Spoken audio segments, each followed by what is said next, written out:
Northeast Douglas County. I serve as the chair of Judiciary. We will start off by having members of the committee and staff do self-introduction, starting with my right. Megan Kilty, legal counsel. Antonita Pierce, committee clerk. Rick Holcroft, Senator for District 36, which is West and South Sarpy County.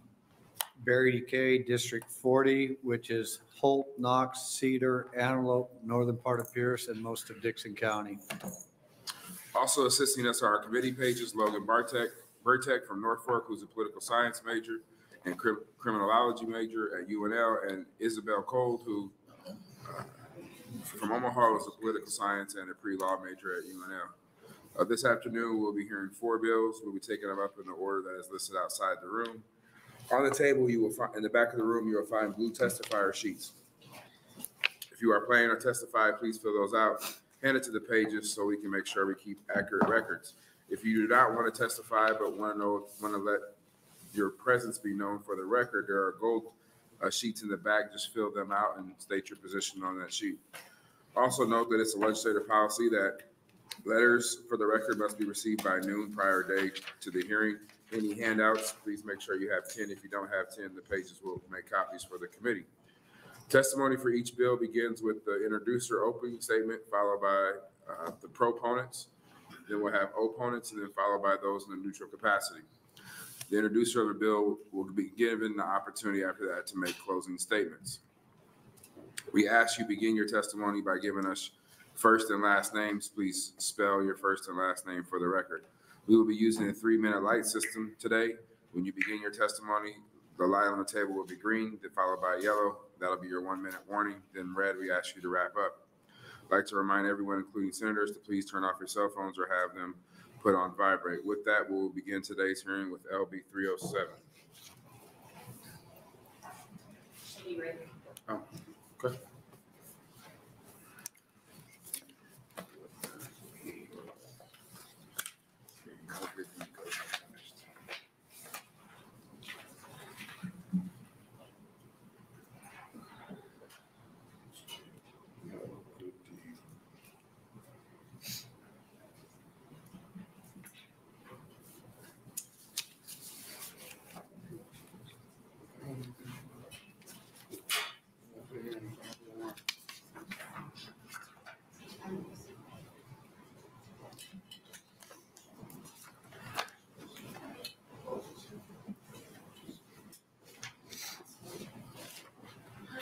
Hello. Welcome to your Judiciary.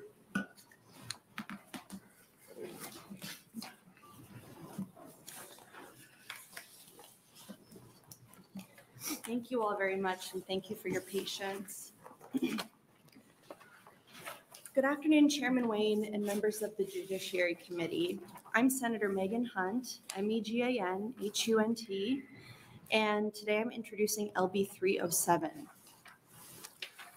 LB 307 is a bill that would authorize localities to adopt syringe service programs as part of a public health effort to reduce the spread of infectious disease. Catching my breath a little bit, sorry. Take your time. Okay. I'm bringing this bill in partnership with the Nebraska AIDS Project and the National Harm Reduction Coalition. Syringe service programs, formerly known as needle exchange programs, are community-based programs that provide access to sterile needles and syringes, facilitate safe disposal of used syringes, and they often also provide other services such as referral to substance abuse treatment programs, screening for HIV and other sexually transmitted diseases, overdose prevention education, naloxone distribution, and referrals for other medical or mental health services. These programs are proven to help people stop injecting drugs. Intravenous drug users who come in contact with a syringe service program are 4 to 5 times more likely to enter treatment and engage in long-term recovery than users who do not use one of these programs. They're also proven to reduce infections of HIV, hepatitis C, and other bloodborne infections by as much as 50%. So why do we need this in Nebraska? When advocates approached me about bringing this bill, I was surprised to learn that Nebraska's HIV infection rate is at its highest in over a decade. In the 3-year period from 2018 to 2021, while the U.S. experienced about a 5% decrease in new HIV diagnoses, Nebraska saw a 26% increase in HIV. That's a hugely significant increase, and I think we should examine what's going on here. Increasingly, more of these infections are being linked to injection drug use than ever before, and I'll let our testifiers coming up behind me speak more about their experience with that. An HIV diagnosis used to mean a death sentence, as without treatment, HIV progresses to AIDS, which is highly fatal. Fortunately, with today's science, we are in a place where there are very effective drug treatments available that can prevent people living with HIV from ever developing AIDS. With early diagnosis and treatment, many people with HIV go on to live very long and healthy lives, but these drugs remain expensive. The average lifetime cost of treating a person with HIV is somewhere around $420,000. An added benefit of the syringe service program that I'm proposing is it offers safe disposal for used needles, which is proven to reduce the risk of occupational needle stick injuries for first responders and law enforcement. With LB 307, not only can we reduce potential harm experienced by those struggling with addiction, we can also honor and protect our first responders and law enforcement that are out in our communities doing their best to protect the public. With LB 307, what we would be doing is removing the statutory barrier that currently exists and criminalizes anyone who distributes sterile syringes or hypodermic needles. And we would be giving localities the authority, if they so choose, to authorize local behavioral or public health organizations to implement safe syringe service programs to prevent the spread of infectious disease. We're seeing that in Nebraska, something significant and alarming is going on with the rapid rise in injection-related HIV infections. And what I've learned in preparing for this bill is that organizations like the Nebraska AIDS Project, behavioral health clinics, these organizations would like to implement this type of program in Nebraska. They're ready and willing to do so, but our current law currently prohibits this. I want to emphasize that if LB 307 passes, it does not automatically give free rein to any public or behavioral health organization to just start distributing syringes on their own. The local jurisdiction needs to authorize it first. So that would be the city council or the village board or whatever appropriate local authority for the local jurisdiction would have to decide that they want to authorize this first. It would be up to them to prescribe the rules for the program. And under LB 307, if a community is seeing an outbreak, the appropriate local governing body would have the option to decide to authorize an SSP to address the needs of their community. This is not a mandate. It's an issue of local control, and it gives the opportunity for local control to every jurisdiction. Each adopting community would get to decide how they want their program to work. So it's really a local control idea. It's a conservative idea, and you'll see through testimony today that there's a substantial conservative movement for supporting the expansion of SSPs as part of harm reduction efforts. I anticipate a question might come up as to whether this is helpful in rural communities, if it's as helpful in rural communities as it would be for, say, Lincoln and Omaha. And you might be surprised to learn, as I was, that rural areas are actually being hit hardest right now by the spread of bloodborne disease. In 2021, the year that saw the decade high of new HIV cases in Nebraska, DHHS reports that infections were more frequent among rural counties, those other than Douglas, Lancaster, and Sarpy. And the new number of HIV diagnoses among rural county residents had nearly doubled. Individuals with new HIV diagnoses residing in rural counties had lower initial T-cell counts than those in urban counties, meaning they had delayed diagnoses, pointing to a lack of available testing services in those areas. So when talking with stakeholders about this, it sounds like rural communities are actually those that stand to benefit most from this bill. We've also all heard of the recent rise in fentanyl use and overdoses. Fentanyl is an extremely powerful drug that can be very lethal in small doses. An added benefit of opening a door for SSPs in Nebraska is that they often provide overdose awareness training, distribute overdose prevention tools like fentanyl test strips, and can dispense the overdose reversal medication naloxone. 214 Nebraskans died from overdose in 2020, and many of us know someone directly or know someone whose family has been impacted by fentanyl use. Many of these tragic deaths are young people that we have lost. What if some of these folks had been able to visit an SSP and received fentanyl test strips and overdose prevention training before they used for the last time? I think we'd all agree any tool that can add to our toolboxes to prevent these needless deaths is worthy of consideration. I'm not a medical expert, but any of us with a basic understanding of how addiction works, and with most of these opioids that people are injecting being extremely addictive, we know that it is difficult for users facing addiction to simply stop on their own. The truth is that usually folks are just going to use until they either overdose or they get help, resources, and education that they need to fight their addiction. SSPs are a way to reduce the harm of intravenous drug use in the now while pointing users toward building healthier habits in the future. Let's allow communities to make the choice about whether an SSP could be beneficial for them. The people here to testify today are experts on this, so I would encourage you to ask them to answer questions you have right now, but I'm also, of course, happy to answer any questions you have and do my best. Thank you very much. Thank you. Any questions from the committee? Senator Geis. I'm curious about, and maybe you'll need to send me to someone behind you, but I am curious about the fentanyl test strips and what those are and where those are available. Do you know? Anecdotally, I can tell you, I hear about fentanyl test strips being available from different community groups and advocacy organizations. Like you can get them to test drugs. Not to, I'm not judging people who face addiction. I haven't ever used a fentanyl test strip. I don't know how it works, but yes, an expert behind me can talk about that. I haven't heard of that. So, and I know that they're used to prevent overdoses for people who are maybe using party drugs or doing something else just to make sure that they're not getting something has fentanyl in it that would be much more lethal than they think it would be. Okay, thank you. Thanks. Thank you, Senator Geist. Other questions, Senator Decay. Thank you, Senator DeBoer. Senator Hunt, with this, so that I understand this, this gives more community-based organizations the ability to distribute syringes and needles, and it's not going to affect like your pharmacies like Walgreens, CVS, and stuff like that. What the bill does is it allows local jurisdictions, so it would be the city council or a village board, to create rules and regulations around how a program like this would work for them. They wouldn't be able to have a program unless the city authorized it. So if the city authorized it, then yes, authorized organization with trained providers or a pharmacy could distribute, Thank you. Any other questions from the committee? Senator McKinney.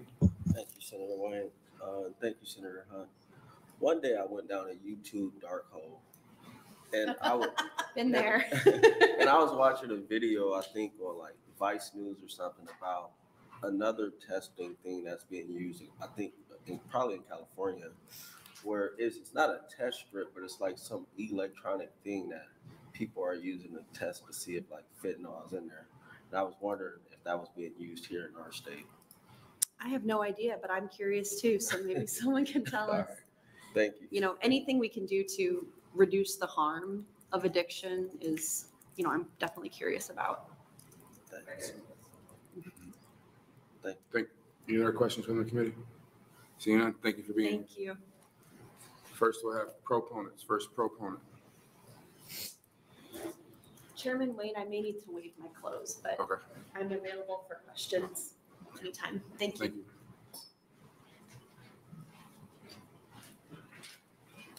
Good afternoon. Good afternoon.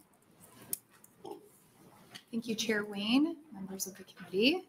My name is Lacey Bolte, Lacie Bolte, and I'm a representative of Nebraska AIDS Project. Thank you to Senator Hunt for an opportunity to talk to you all about HIV and also for introducing this bill. It's really important to us.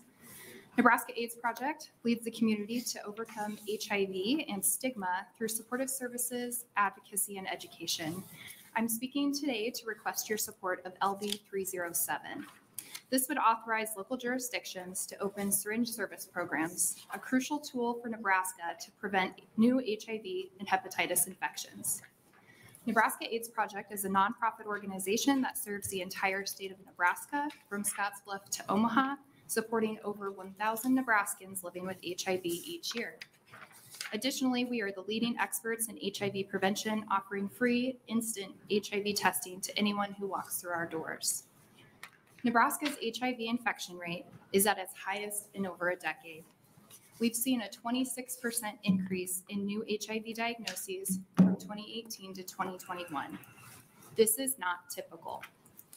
Nebraska has experienced this 26% increase, while the rest of the U.S. has experienced a 4.6% decrease in HIV diagnoses during that same time period. Nebraska is fortunate to have tools and infrastructure to prevent HIV. We have routine testing, we have access to PrEP, which is a prescription medication that can prevent HIV transmission. However, we are missing key populations, which may account for this historic rise in infections. In 2021, 24% of new diagnoses of HIV in Nebraska were linked to injection drug use.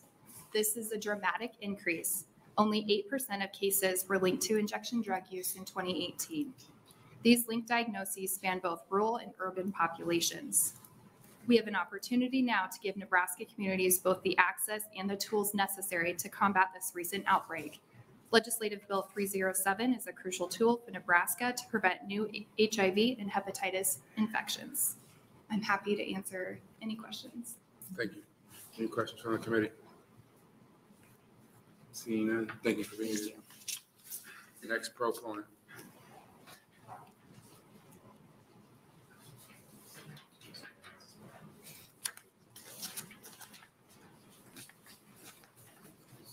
Thank you, Mr. Chair.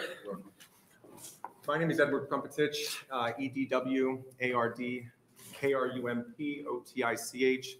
I'm the Upper Midwest Policy Lead for the National Harm Reduction Coalition. Thank you, Megan, for bringing such an amazing bill, and it's a pleasure to be here with each of you today. Like I said, my name is Edward Krumpetich. I'm humbled and certainly honored to be testifying here in the state of Nebraska regarding LB 307 and the need for local communities to authorize public and behavioral health programs to implement syringe service programs in this state. Syringe service programs, they're community-based prevention tools that can provide a range of services. You used to hear them about as needle exchanges. That's not quite true. So they include linkage to substance use disorder treatment, access to and disposal of sterile syringes and injection equipment, vaccination, linkage to mental health, behavioral health care, and treatment for infectious diseases. Nebraska is in a state of need. 2021 HIV numbers from DHS here in Nebraska were at record levels. And I want to also indicate that hepatitis C fared little better, increasing in similar populations. Unfortunately, Nebraska's rise in HIV has national precedent. Indiana faced a similar situation in late 2014 and early 2015 when an HIV outbreak in Scott County drove then Governor, former Vice President Mike Pence to declare a public health emergency on March 26, 2015. In order to quell the epidemic, syringe service programs were authorized by then Governor Pence, which subsequently contained the outbreak. The former Vice President would go on to say, "We ended the spread of HIV, of the HIV virus in that community." If not for SSP intervention at that time, the toll could have been much worse. We know that studies from Indiana today would go back, and earlier implementation of these programs would have held cases to less than 10 cases, 173 case reduction. Nearly 30 years of research shows that comprehensive SSPs are associated with an estimated 50% reduction in HIV cases. The data also shows that new users of SSPs are 5 times more likely to enter drug treatment and 3 times more likely to stop using drugs than the people who do not use these programs. 3 times more likely to stop using drugs. Evidence also shows they do not increase crime. 1 in 3 officers may be struck with a needle during their lifetime of service. And SSPs reduce these needle stick injuries by first responders by an exorbitant amount. The CDC estimates that the cost of 1 infection of HIV is $380,000 over the course of a lifetime.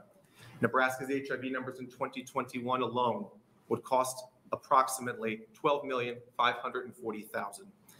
This does not account for the 703 infections of Hep C, which will cost the state about $38 million because of the medication which costs and this is a conservative estimate by the CDC, $54,000 in treatment.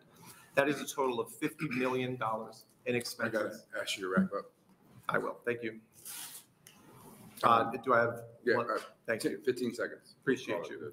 SSP intervention could have cut these 2021 numbers in half. They are safe, evidence-based, heavily researched, and very effective. LB 307 would allow local Nebraska communities the deference in implementing these programs. I am available to answer any questions you may have. Any questions from the committee? Senator Holcroft. Thank you, Chairman Wayne. Just to help out with the number, we threw a lot of numbers out there, and actually the numbers I got from Lacey here in her handouts, she mentions in her testimony that there were thousands of cases, but the handout shows 104 cases in 2021. So what's the real number? Yep, so that is correct. So we have a 72 case, I believe in 2020, the increase to 104 cases in 2021. So we have 104 cases of HIV in the state of Nebraska? That is correct, Senator. Thank you. Senator DeKay. Thank you.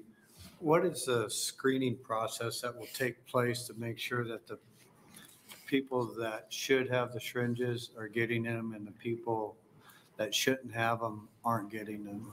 Yeah, so we know that from research, people who hold either dirty syringes and do not dispose of them are at a market-wide high increase. To answer your question, the screening process would come from the relationship with the program itself and from the local communities. Many of the referrals in other states, like states of Minnesota, for example, are done by law enforcement. Law enforcement are the ones who refer to syringe exchange programs, and they're the ones who make sure that people are visiting them because they are the access point to things like treatment, behavioral health care. So we know that it plays the intermediary role between the treatment profile and the street.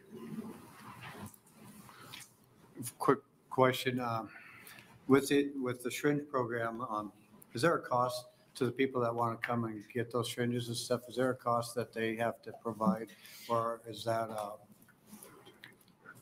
free to them to be able to use, to be able to obtain those syringes and stuff for the reasons? I can't speak for every state, but what I can say is most of the time these are free services. So we want to make sure that in order to quell, like Governor Pence did, we want to make sure that we're bringing back the syringes that have been used. We want people to be as safe as possible. And in that process, they're being exposed to all of the other services that they provide. Thank you. Any other questions from the committee? Senator DeBoer.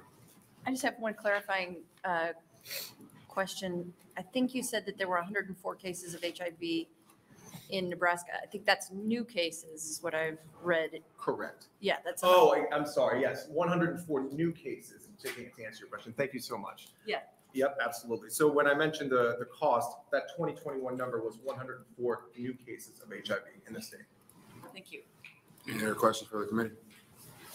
Seeing none, thank you for being here. Hey, thank you. Next proponent. Next proponent.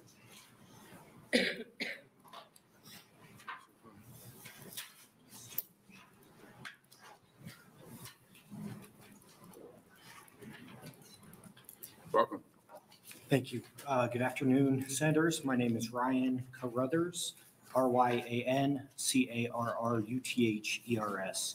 I'm here today representing Centerpoint as its Chief Clinical Officer and the Nebraska Association of Behavioral Health Organizations, NABHO, of which Centerpoint is a member.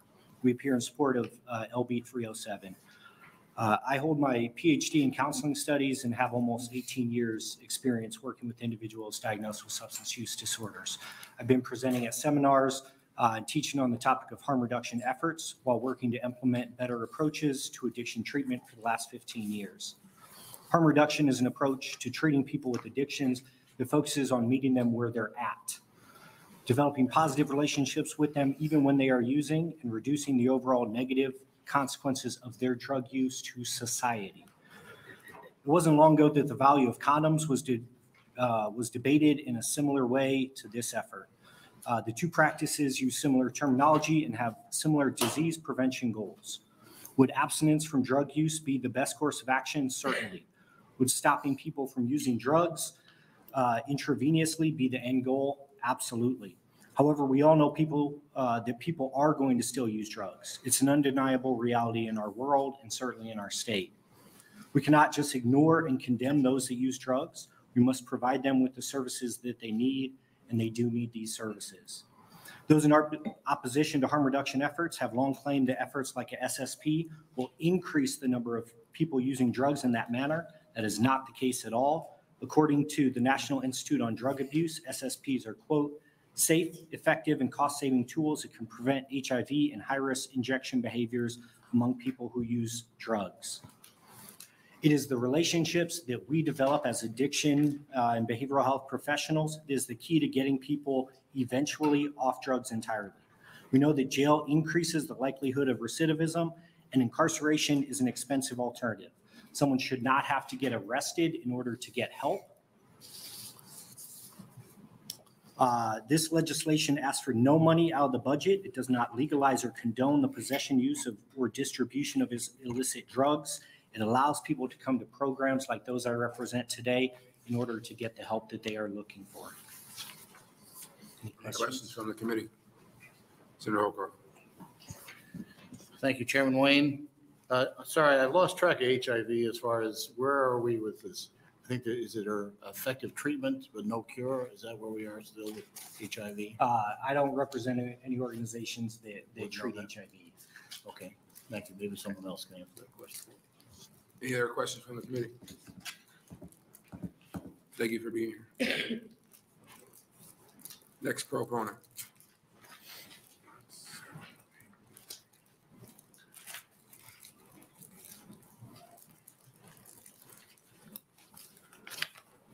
Good afternoon. My name is Patrick Habecker. That's PATRICK-HABECKER. And I work as a research assistant professor in the Rural Drug Addiction Research Center here at the University of Nebraska-Lincoln. I'm here to testify in support of LB 307, and I'm not representing the university with this testimony. Syringe service programs, as you have heard, are the gold standard and evidence-based program when we're dealing with HIV amongst people who are injecting drugs. This is universal in the United States, and this is backed by literally decades of research on their efficacy to reduce HIV and hepatitis C. When done well, these programs work, they are safe, and they can save money compared to the cost of treating HIV cases that result from injection drug use. SSPs are not associated with increased crime, substance use, or the litter of injection equipment. And this includes the risk of accidental sticks from law enforcement officers, emergency medical personnel. It reduces this risk. Both the Centers for Disease Control, the National Institutes of Health, and their subdivision, the National Institutes for Drug Abuse, are unanimous in this stance. SSPs work. They reduce HIV among this population. The questions that remain are how to best implement these programs. And the current answer is at the local level. Local levels have a sense of what is going on, what is needed, instead of a state-down, one-form-fits-all. This allows us to tailor a program that works in Omaha to one that works in Gordon, to one that works in Imperial or Scottsbluff. This sets the control at the appropriate level. When done well, SSPs have a remarkable fact that because they become points of contact for people who use drugs in a non-discriminatory, non-stigmatized way, they can become links for a host of other programs, what other people have talked about: treatment, education, housing, employment. That is one of the real magics to SSPs, is that they provide this point of contact, and all sorts of wonderful things can occur from it. I would remind you all that HIV is not spontaneous from substance use. You can consume methamphetamine for years and you will not magically come down with HIV. It is the condition of the fact of how we control needles and how we control syringes, and SSPs are an effective way to reduce this risk. Finally, last reminder, everybody, we are connected. The people who are using drugs are maybe not a friend, but they are connected within a few degrees of separation. The health of all of us affects all of us and is an influence to all of us. And this is a chance to help this become a better solution in Nebraska. Thank you very much. Thank you. Any questions from the committee? Seeing none, thank you for being here. Thank you. Next proponent.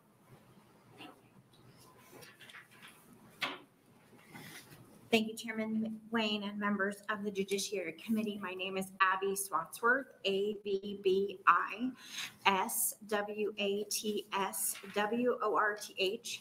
I'm the Executive Director of Out Nebraska, a statewide nonpartisan nonprofit working to celebrate and empower LGBTQ Nebraskans.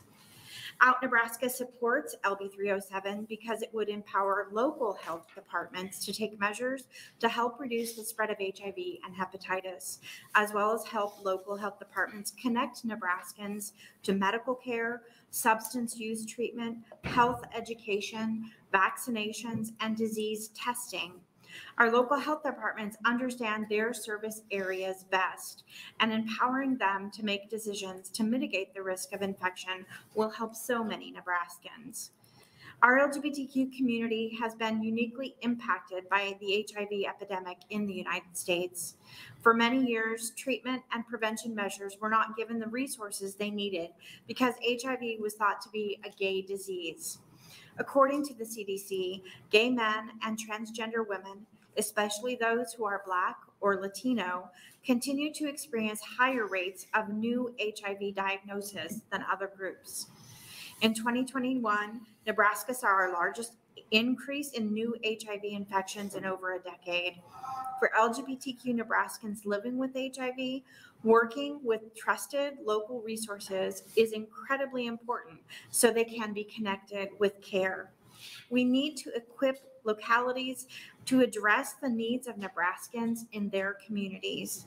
Harm reduction efforts like LB 307 are just one way that we can do this. We urge the committee to pass this bill.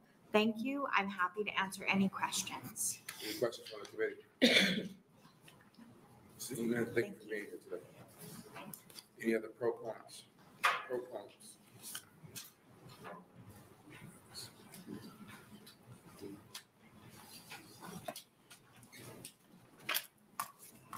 Thank you, Chairman Wayne, committee. I'm Stacy McKenna, STACEY-MCKENNA. I am here today testifying on behalf of the R Street Institute. We are a public policy research organization that supports free markets and limited effective government. We are testifying in support of LB 307. And I don't want to dwell on all of the information that other folks have already provided because they've given you a lot of good statistics. But I want to speak a little bit to what we've learned from some recent research about the benefits of SSPs, specifically in rural contexts, right? So Nebraska can learn from what we've seen in Kentucky, where in 2015, they legalized SSPs. More than 70 now operate across the state, and the majority of them are in counties with fewer than 40,000 people. They have seen similar declines in rates of HIV infection and other infectious diseases, viral hepatitis, hepatitis C, also skin infections. All of these things, so the decline in the rates have been similar to what the CDC reports at about 50%. They also started seeing those declines as soon as about a month from when the SSPs first opened. I also want to talk a little bit about the importance of comprehensiveness and tailored local control, right? These are things that LB 307 will not just permit, but require communities to be involved in actually making sure that we've got policies and programs in place that fit the local needs and understand their local communities. And what we've seen from the research on that nationally is that this makes the organizations, not only are they more effective, but they're more cost effective. And we've already heard that SSPs are extremely cost saving. One study found that it was like, say, $27 on the dollar or something like that. They've been called the most cost effective public health intervention ever. So I don't want to take up any more of your time, but I just want to say once again that we are in support of LB 307. Please consider this as an intervention that can not only help Nebraska, but really give local communities the control to do this in a way that makes sense for them. Thank you for your time. Thank you. Any questions from the committee? Seeing none, thank you for being here.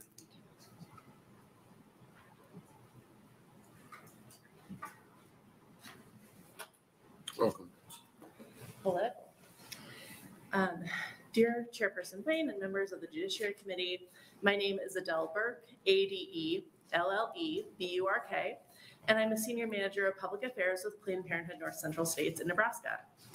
Our mission at PPNCS is to empower vital generations by providing and advocating for sexual and reproductive health so that more people can choose their own path to a healthy and meaningful life. To that end, we're strongly in favor of LB 307. Many folks who have gone before me have talked about the many public health benefits to SSPs. So I'll just talk a little bit about our Planned Parenthood perspective.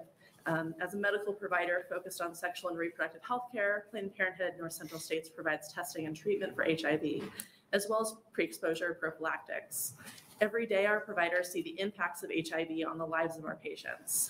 And in addition, many Planned Parenthood organizations across the country have the option to refer their patients to SSPs to get the supplies they need for self-administered injections.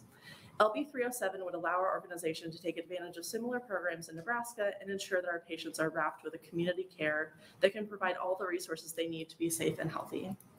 Thank you to Senator Hunt for bringing LB 307, and I urge you all to advance the bill to general file, and I can take any questions you might have. Any questions from the committee? Seeing none, thank you for being here. Any other proponents? Any other proponents? Any opponents?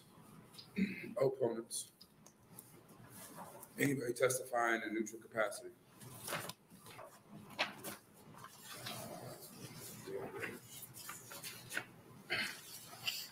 Senator Hunt? Yep. Welcome back. For the record, we received 20 letters, 15 in support, 4 in opposition, and 1 in neutral. Welcome back, Senator Hunt. Thank you, Chairman Wayne. I'd like to distribute this before I wrap up here, just to make sure the committee has it. It's a letter of support from Douglas County Sheriff Aaron Hansen. And I think my view is when the sheriff's office and Senator Hunt agree on something, like maybe it's okay. But I wanted to speak to the question earlier about cost for this program. There's federal funding available under the Federal Consolidated Appropriations Act to states and localities that meet certain criteria and have programs like this. And that funding can be used to support administrative costs of SSPs, testing, education, referrals, but it just cannot be used for syringes themselves. So the cost of syringes would probably be most likely funded by grants, foundations, private donors, nonprofits that provide these things. And if the city or locality saw fit and they wanted to, they could fund it themselves too. But again, that would be left up to the individual jurisdiction of that city.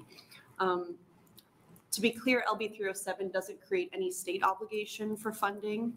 It's just a permissive bill for local control saying, you know, if a city sees fit and they have the organizations and the, you know, the institutional framework to provide this type of service, that the state's no longer going to stand in the way of that. Thank you. Any questions from the committee? Seeing none, thank you. Thank you very much. That'll close the hearing on LB 307. We will open the hearing on LB 436. Welcome, Senator Geis.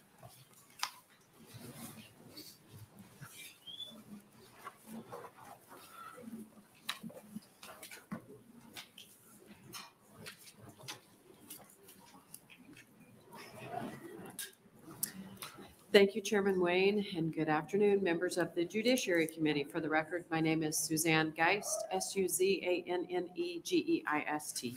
I represent District 25, which is the southeast corner of Lincoln and Lancaster County.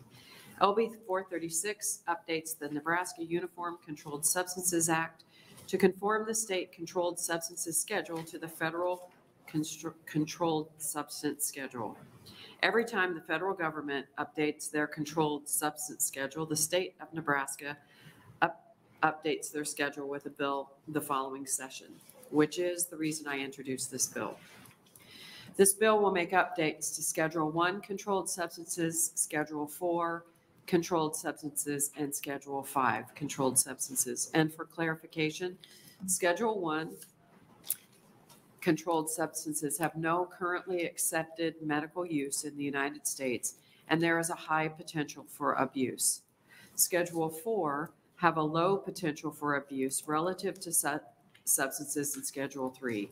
Schedule 5, controlled substances have little potential for abuse relative to Schedule 4. So you see how this goes. And they currently have an accepted medical use and treatment in the United States. This bill includes the outlawing of certain fentanyl-related substances. These are non-FDA approved drugs, which include designer or street drugs that are chemically and structurally related to fentanyl. The Schedule 4 and 5 updates will allow for specific FDA-approved drugs to be used in Nebraska. Thank you for your time and attention. I'd be happy to answer any questions. Questions from the committee? Seeing none? Okay. First, we'll have proponents. Proponents.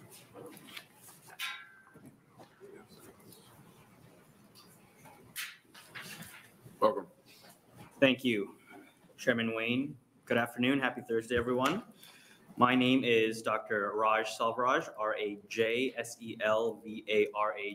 I am a new pharmacist from UNMC College of Pharmacy, and I serve as the Executive Fellow for the Nebraska Pharmacists Association.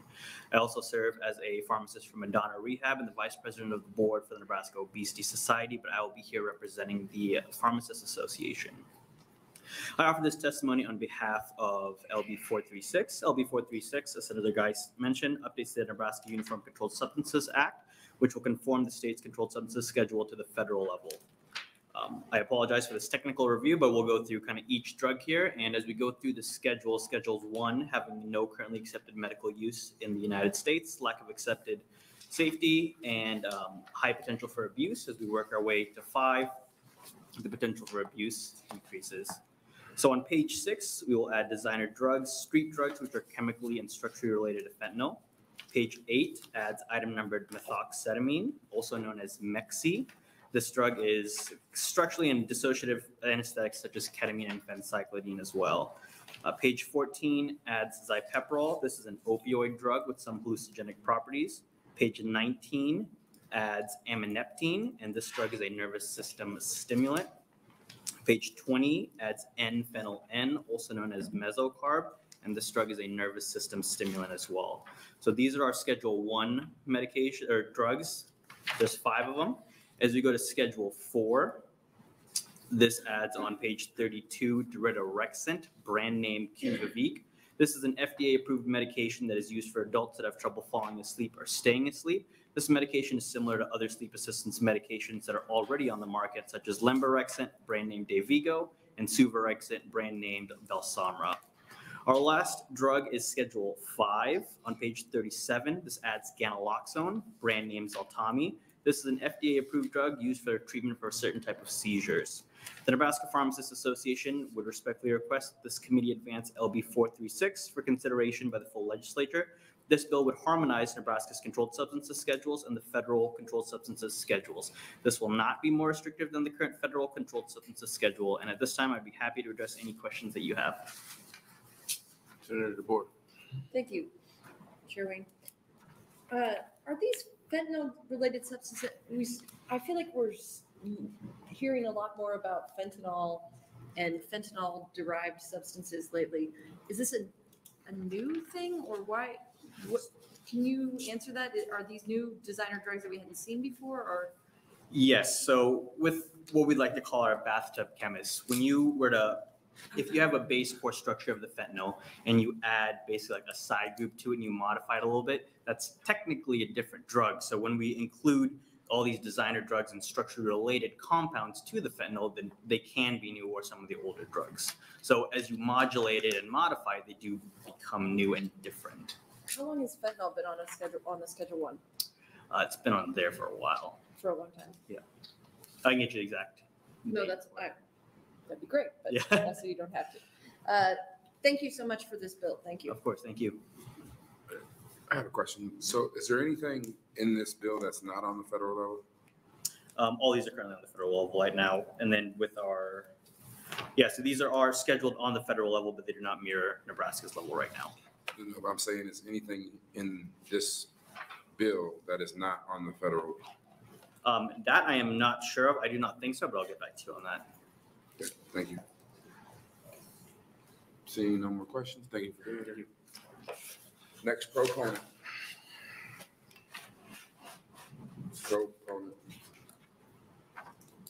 Next, we'll turn to opponents. Any opponents? Anyone testifying in a neutral capacity? Seeing none.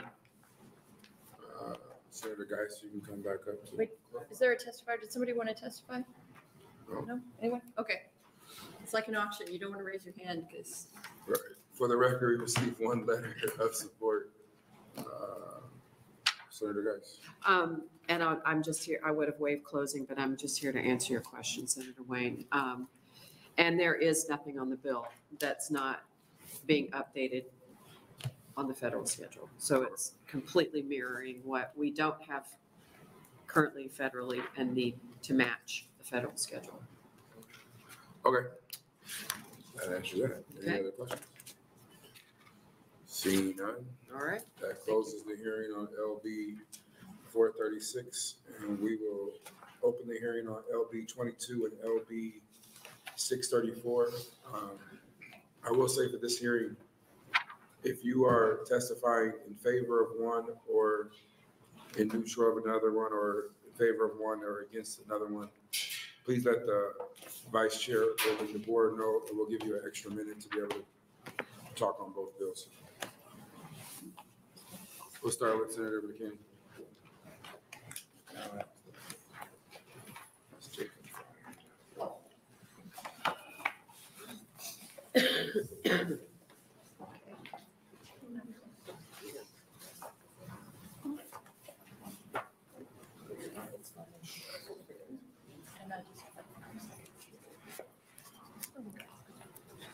Good afternoon.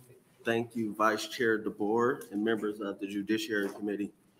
My name is Terrell McKinney, TerrellMcKinney, and I represent District 11, North Omaha. We are here today to discuss LB 634 to adopt the Cannabis Control Act and the Cannabis Conviction Clean Slate Act, which creates the Cannabis Conviction Clean Slate Act. The Cannabis Control Act legalizes the cultivation, manufacturing, sale, possession, and use of recreational marijuana. It creates and funds a regulatory body tasked with overseeing activities conducted under the Act. It provides for civil and criminal penalties for violations of the Act. The Cannabis Conviction Clean Slate Act creates a procedure for individuals convicted of crimes involving the use and possession of cannabis and cannabis products to have those convictions removed from their criminal record. The Marijuana Tax Act of 1937 essentially banned it nationwide despite objections from the American Medical Association related to medical usage. This act came just a year after the film Reefer Madness warned that everyone was going to go crazy because of weed. Up until Americans and Europeans could buy, Americans and Europeans could buy cannabis extracts in pharmacies and doctor offices to help with stomach aches, migraines, inflation, insomnia, and other ailments. The federal government and states continued to increase punishments related to marijuana until the late 1960s, when the laws began to touch white upper middle class college students who were smoking the drug. During the mid-1970s, virtually all states softened penalties for marijuana possession. Still, the federal government continues to cling on, as it does today, to a policy that it has origins in racism, xenophobia, and whose principal effect has been to ruin the lives of many generations of people. The war on drugs has always had a disproportionate effect on Black Americans. Black Americans are 4 times more likely to be arrested for cannabis charges than white Americans, even though whites are equally likely to sell and use cannabis. Although the states are making progress towards decriminalization and legalization of cannabis, the disparities seem to be increasing. Cannabis prohibition causes more problems than it solves, and ruins thousands more lives than it supposedly tries to save. More than 600,000 individuals are arrested per year enforcing cannabis prohibition. Of these arrests, people of color and young people are dominant. This total surpasses the total number of arrests for all violent crimes combined, including murder, rape, robbery, and aggravated assault.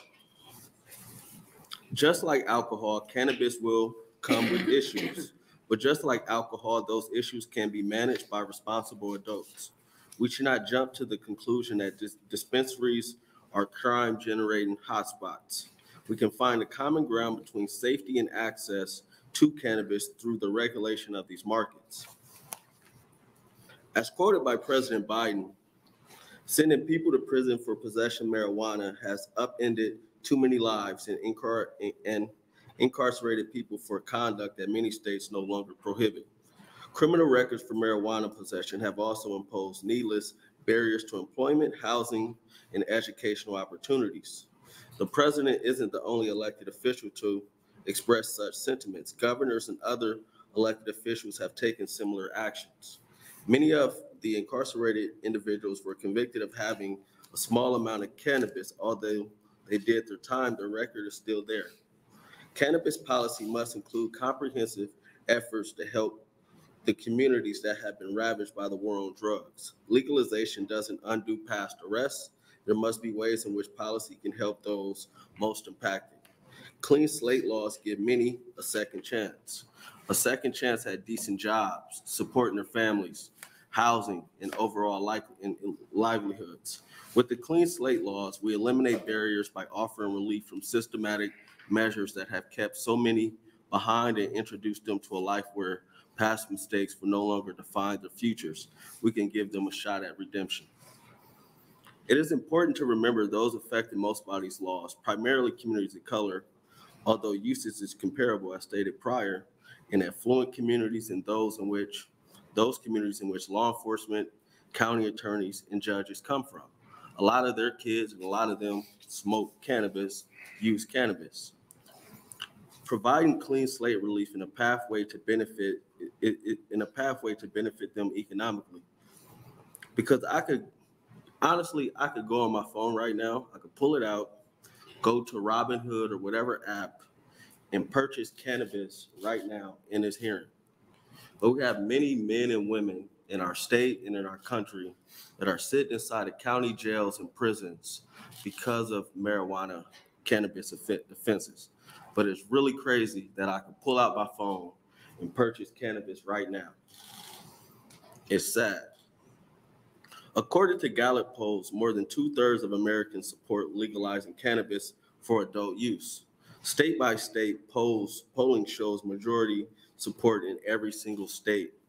Yet only 21 states and DC have passed laws to legalize and regulate cannabis for individuals over 21. Those states that have legalized cannabis are blue, red, and purple. In neighboring states like Colorado, cannabis is legal for adults and is taxed and regulated similarly to alcohol. The state also has a medical cannabis law. This bill adds a sales tax that is to be levied on sales of cannabis by cannabis stores to consumers at a rate of 15%, with the proceeds credited the same way as the excise tax discussed above. According to the Department of Revenue in our state, and you can look at the fiscal note, so it started in 23-24 with the property tax cash fund, there would be a little over a $14 million benefit. By 2026, that rises up to almost $73.5 million. Affordable Housing Trust Fund would see an increase of almost $2 million, and by 2026-27, a little over $9 million.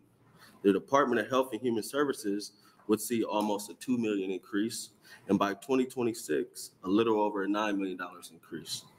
And as I close, I know many people are going to come up and say, we need to wait on the FDA to approve it.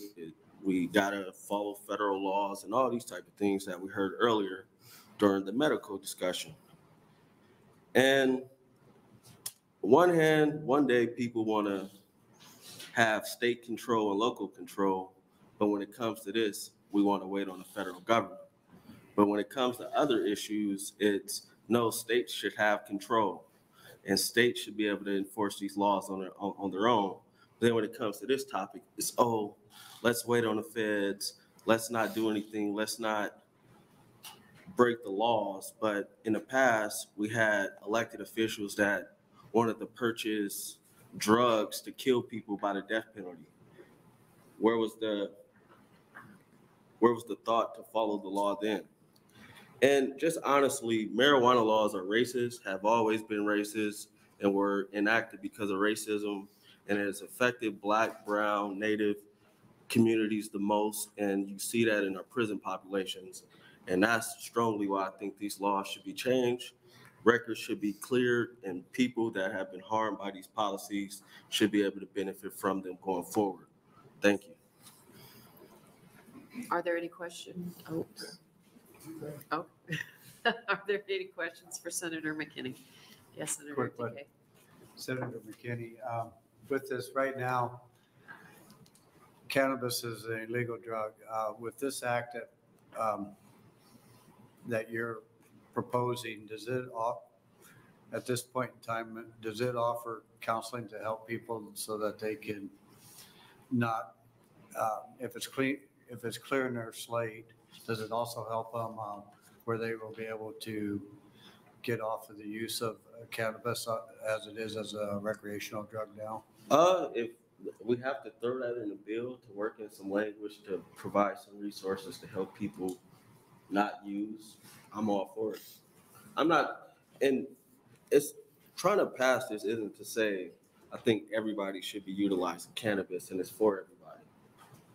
I just fundamentally think it being prohibited is a problem.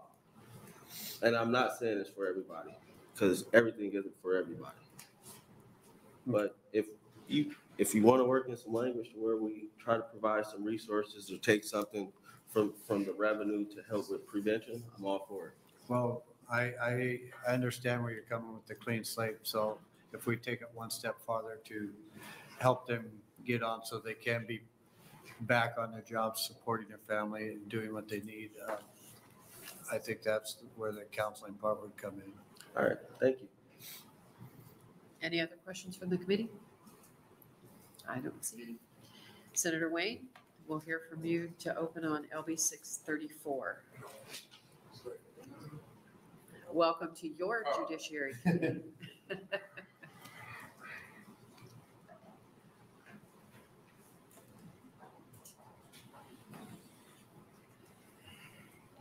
Good afternoon, Vice Chair, Senator Geis. My name is Justin Wayne, JUSTINWAYNE, and I represent Legislative District 13, which is North Omaha, Northeast Douglas County. I'm here today to introduce LB 22, which will decriminalize the possession and use of marijuana. I have introduced this bill in part because I believe we actually need to have a conversation about possession and what those penalties carry with possession, particularly around marijuana versus fentanyl. I think those are two different types of drugs that we should have two different penalties for. But I also want to just bring some knowledge around the idea of legalization of marijuana. And although both attempts to put it on the ballot kind of didn't work, it seems like it's always been a tug of war between the right or the left, or rich or the poor, and it just seems to keep going on forever. But to me, this is just about personal responsibility.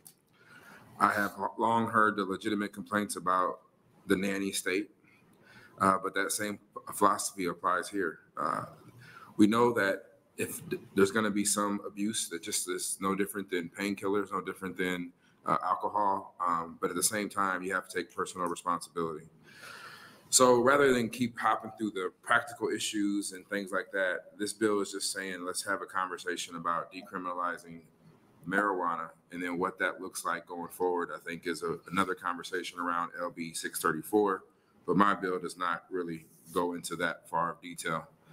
But marijuana, this drug, has countless of names throughout history, commonly referred to as cannabis, weed, ganja, ragweed, ditchweed, I can keep going on. But back in the day, it was just hemp. up until the 1930s, where this rebrand of marijuana came into existence from really our political leaders who were targeting certain groups, whether it be African American, Mexican immigrants, Native Americans, or just certain individuals. It was a lot of racial and classism undertones as we move to the word marijuana. The history of hemp is well documented in our American history, along with Mexican immigrants and Native American history. And as part of that, it was easy to identify and, I would say, discriminate against those individuals. The first, even from our first permanent English settler in Jamestown, Virginia, hemp was recorded, I think, back in 1916, over 400 years ago. A century and a half later, George Washington and Thomas Jefferson both grew hemp on their land, and John Adams even wrote about crops, the hemp crop, and many uses. George Washington explicitly questioned the medical uses of the plant in his journals in 1765. I say all that to say that by 1840, cannabis, ragweed, all of that was widespread throughout our societies. And in fact, one of our first opioid epidemics to hit America was during the Civil War. And oftentimes hemp and what we now call marijuana, cannabis, was used to deal with the addiction that veterans were having coming back from the Civil War with painkillers. By 1860, Vanity Fair was actually advertising hash products in publications. So the widespread of cannabis was used prior to 1920. It wasn't a political issue, and it sure wasn't any kind of stigma in our society. It was simply something that people used and used properly and used for personal reasons. Both Andrew Jackson and Franklin Pierce wrote about smoking hash with the troops, and later smoking cannabis was about the only thing good during his service during the Mexican-American War. The entire prohibition on cannabis came about the same time as the alcohol. We found out the alcohol wasn't going to work, so they still kept pushing the cannabis prohibition. And the reason between the difference was it had 100% to do with the Mexican immigrants, African Americans, and Native Americans who hemp was a part of their culture. If you think about it, in the 1930s, it was called the jazz drug. It was the jazz drug because most of the time it was in Harlem and New Orleans, and which were heavily African American cities at the time and areas at the time. That's really the reason, in my opinion, that the era of marijuana started to be a Schedule I drug along with heroin and LSD. I mean, even we talk about the marijuana tax that was passed in 1937. And when you look at how this legislation was done, and I just want to bring this up for historical purposes because I'm a kind of a history nerd, it was done at the 11th hour. And the term marijuana, because it was so new, confused half of the Congress and the Senate during the time of what it was, because most of them knew it to be hemp or ragweed or something like that. And this term marijuana was being thrown around, and they were like, it must be some kind of narcotic. Republican Minority Leader Schnell asked, why is this a matter we should be bringing up in this late hour? I know nothing about the bill. He was assured by Representative Sam Rayburn from Texas that it's probably a good bill, but he wasn't sure, saying it has something to do with narcotics of some kind. That's literally how we first started our prohibition on marijuana. So after all of that and the failed war on drugs, you have to turn to our fiscal note to know that from 2019 to 2022, there were 322 admissions to the Nebraska Department of Correction for at least in part marijuana-related offenses. What's interesting about that number is if you break down the number a little bit further, you'll find that it's 4-to-1 ratio of African Americans against all other ethnicities. So there still seems to be some disparity that exists. I know this is an interesting debate. It'll have a lot of conversations around it. There'll be people who oppose this for the same reasons as earlier. But I do think from a committee's purpose, when we're talking about reducing prison populations and reducing offenses, we have to have a conversation around marijuana and what those scheduled drugs look like. And with that, I will answer any questions. Are there questions for Senator Wang? I do not see any. Thank you. Let's have our first proponent testifier.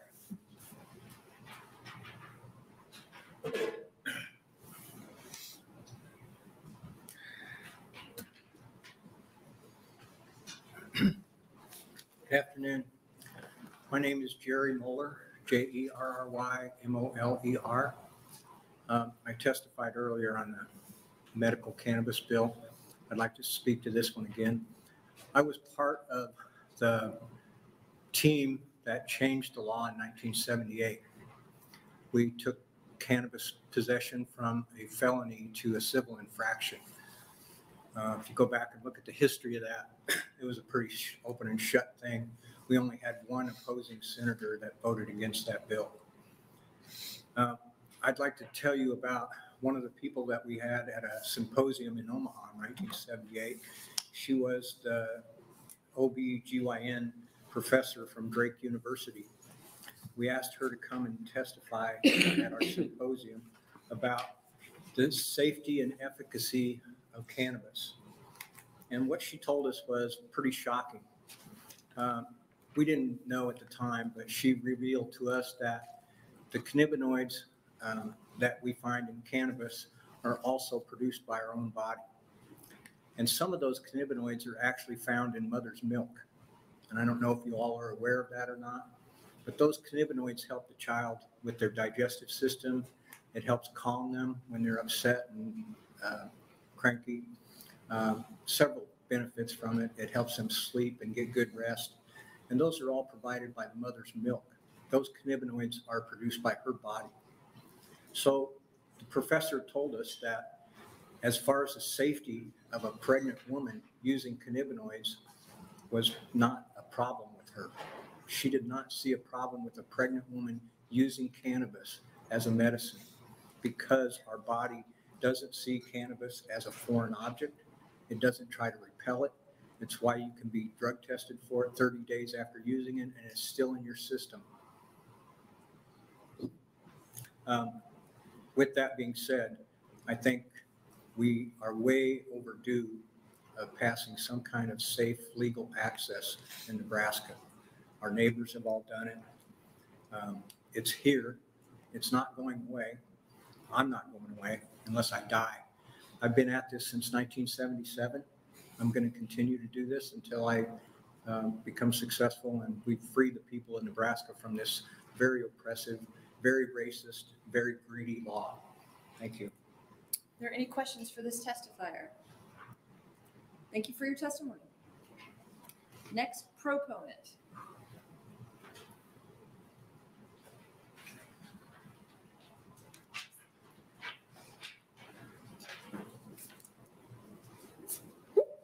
Hello. I'm here to talk to you guys today, and I'm here thanking Senator DeBoer for inviting us and all of the committee. My name is Rachel Nelson, RACHAEL-NELSON, and I'm here today representing the Libertarian Party of Nebraska in support of LB 634. I'm a political activist, a mother, and someone who suffers from PTSD. Since the early 60s, a vast number of studies have been conducted on the health benefits and healing properties of marijuana consumption. Some studies have even been able to show that marijuana attacks as well as helps to prevent cancer cells from growing. Many of the doctors I have spoken to in the state have said they'd be willing to prescribe marijuana in place of opioids and medications used for mental illness because of the low risk of addiction and lack of side effects. Another positive impact marijuana could have in our state is our agricultural industry, which we rely heavily on. Farmers across the state would be able to cultivate marijuana for medicinal and recreational use, as well as be able to sell this cash crop in stores where it can be tested and checked for potency. The process and ingredients alleviate the concerns of laced or unhealthy products. Packaging can easily be made to childproof to make it incredibly hard for minors to get a hold of any items containing THC. Laws can be put into place that require the flour and MIDI paraphernalia to be stored in the trunk. The containers that come must stay sealed until they've reached your home, much like alcohol. There are many ways to ensure the safety and concern of our communities. The bill also recognizes the people who are incarcerated for possession and paraphernalia charges. This section of the bill is very important for those people and their families to be given the ability to return to life without judgment once they've completed their requirements, allowing the chance to succeed and be productive members of our society. Our systems are overburdened. Our police officers and corrections officers are exhausted. Removing marijuana from the controlled substance list would ease up the stress on our system, our jails, and our servicemen and women by reducing the time spent on victimless crimes. Nebraska has looked long and hard for a drop in property taxes, and a tax on marijuana is a fairly obvious answer. Colorado brought in enough money to fully fund their school system within the first year of legalization. Washington State brought in over $559 million in legal income in 2021 alone. Due to these reasons and many more, I do not see how this bill could do anything but pass.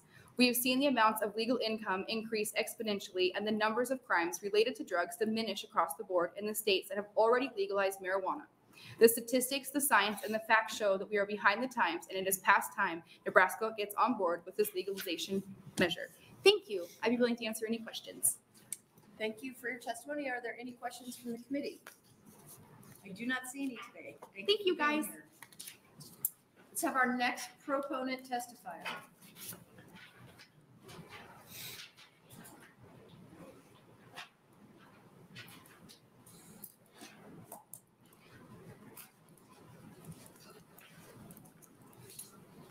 Hello, Chairman and Senators. Thanks for allowing me to speak here today. My name is Dave Kendall, D-A-V-E-K-E-N-D-L-E. I'm here as a proponent for LB 22. I'm also the county chair of the Libertarian Party of Seward County. I have a short personal anecdote. Approximately 50 years ago, a girlfriend and I were driving to Omaha in my then 66 Ford Mustang. Got pulled over by the Sarpy County Sheriff, who then searched the car and found a small amount of marijuana in my glove box and handcuffed me, put me in the back, and took me to jail. I was 16 at the time. Anyway, it's time to recognize that the criminalization of marijuana has done far more damage to society and to the individuals in it than having it legal ever could have. From ruining people's lives through arrests and incarceration, to fueling black markets and violent criminal gang activity, to billions in tax dollars spent to fight the problems criminalization has created, to the individual rights it has caused to be violated along the way. Criminalization has benefited absolutely no one except possibly criminals. Please advance LB 22 for a vote for the entire legislature. Thank you very much for your testimony. Are there any questions? I do not see any. Thank you so much for being here. Next proponent.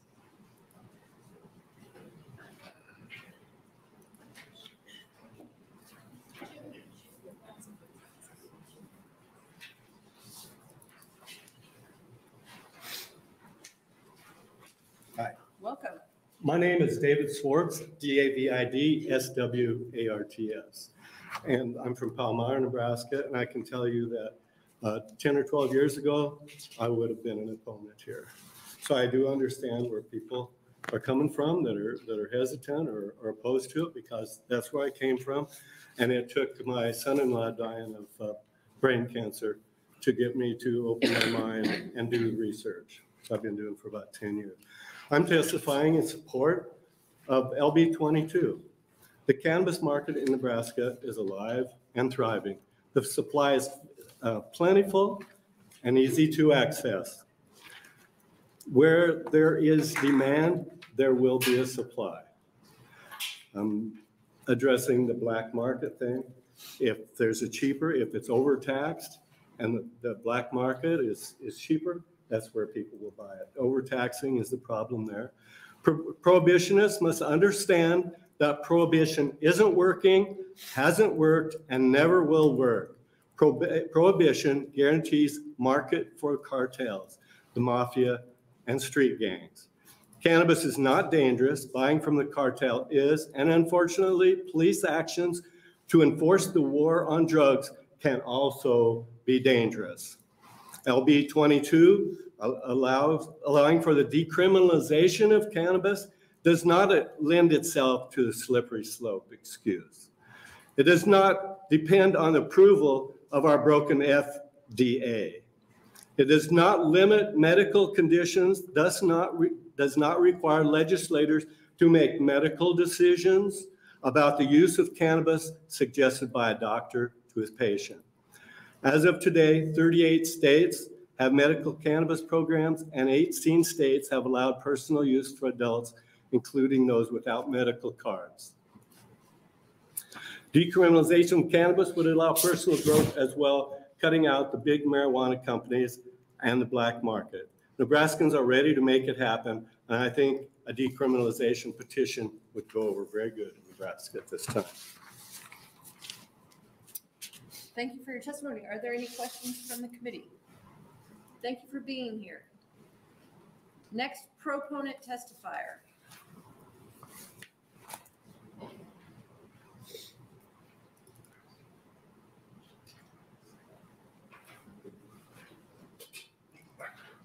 Good afternoon, Chairman DeBoer, Vice Chairman DeBoer, members of the Judiciary Committee. My name is Bill Hawkins, BILLHAWKINS.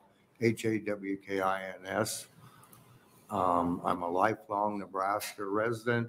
I'm the director of Nebraska Hemp Company, which has been working for years to reform unjust cannabis laws. I also have 50 years of practical real-life cannabis experience. And so I've been through and was there when President Nixon signed the war on drugs. So I have lived the war on drugs, and it isn't working. Right now, the price of cannabis here in Nebraska has dropped because there's a surplus in other states.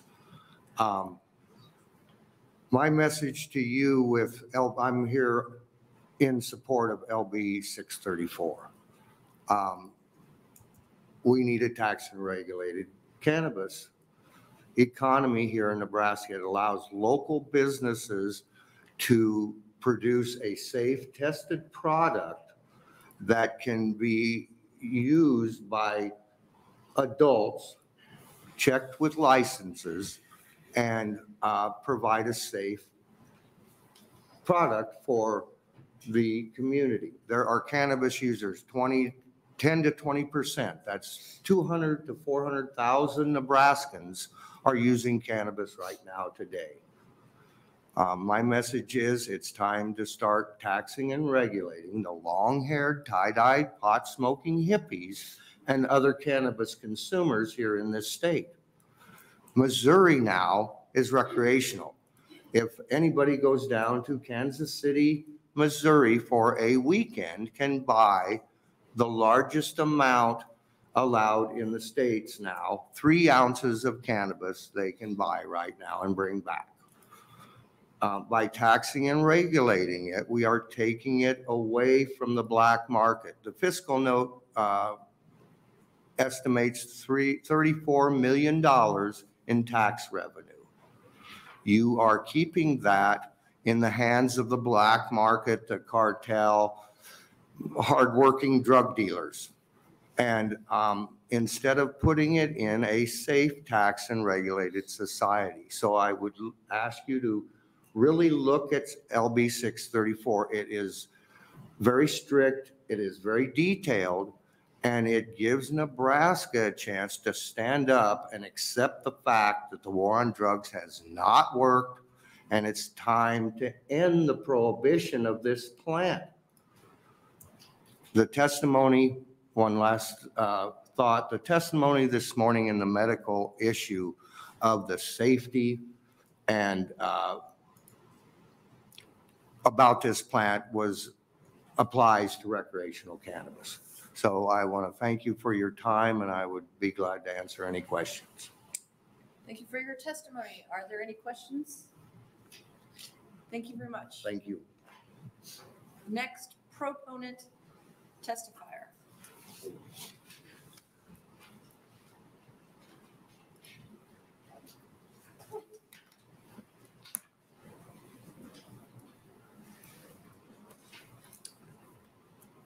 Good afternoon, Senator DeBoer and members of the committee.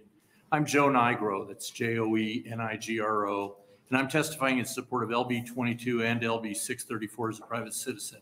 I worked as a public defender for 39 years, so I've seen firsthand the devastating effects of the failed war on drugs, especially marijuana. I want to thank Senator Wayne and Senator McKinney for introducing these bills. Did prohibition work? That's the question we should all ask when considering whether to keep marijuana illegal. Prohibition was an incredible failure. It turned millions of Americans into criminals because they consumed alcohol occasionally, and it was the beginning of large-scale organized crime in America.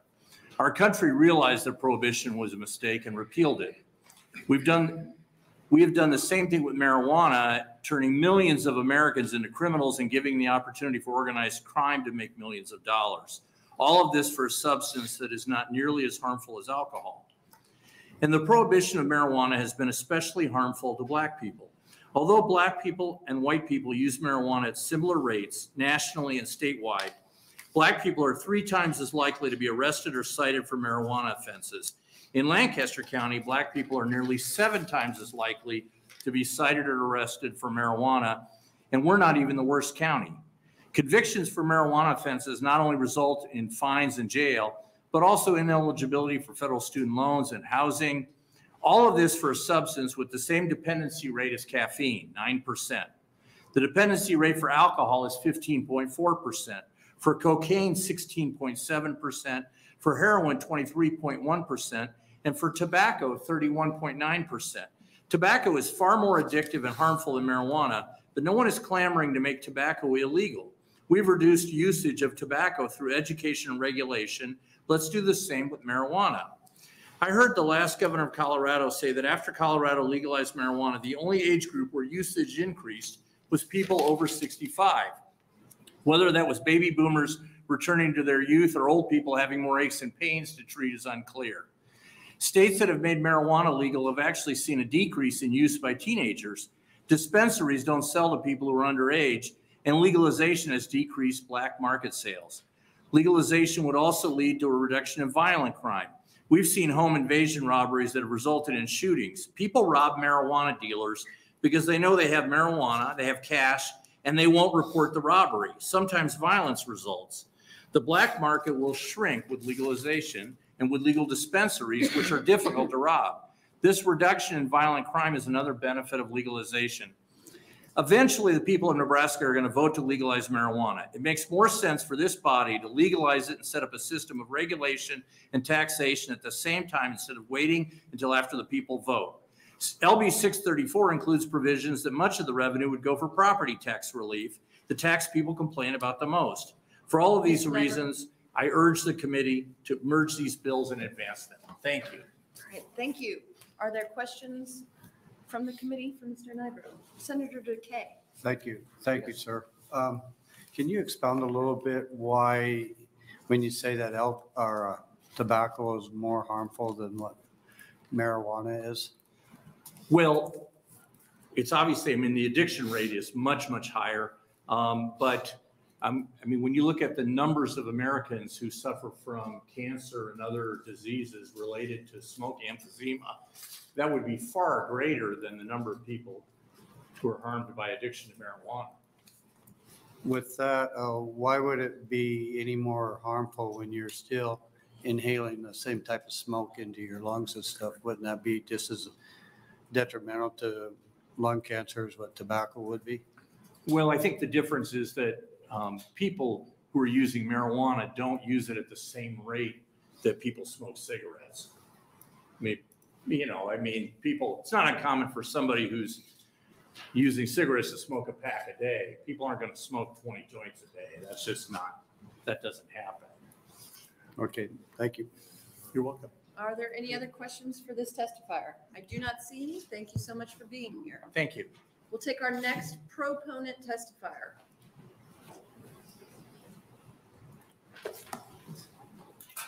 Good afternoon, Vice Chair DeVore, members of the committee. My name is Spike Eicholt, S-P-I-K-E-E-I-C-K-H-O-L-T. I'm appearing on behalf of the ACLU Nebraska and the Nebraska Criminal Defense Attorneys Association in support of both LBs 22 and 634. I want to thank both senators for introducing these bills. You've got a copy of my written testimony. I'm not going to read from that. You've also got a copy of one is a report that the ACLU of Nebraska issued in 2020. I think Mr. Nigro quoted from some of those findings, specifically that in Nebraska, Black people are 3 times more likely to be arrested and cited with a marijuana charge than white folks.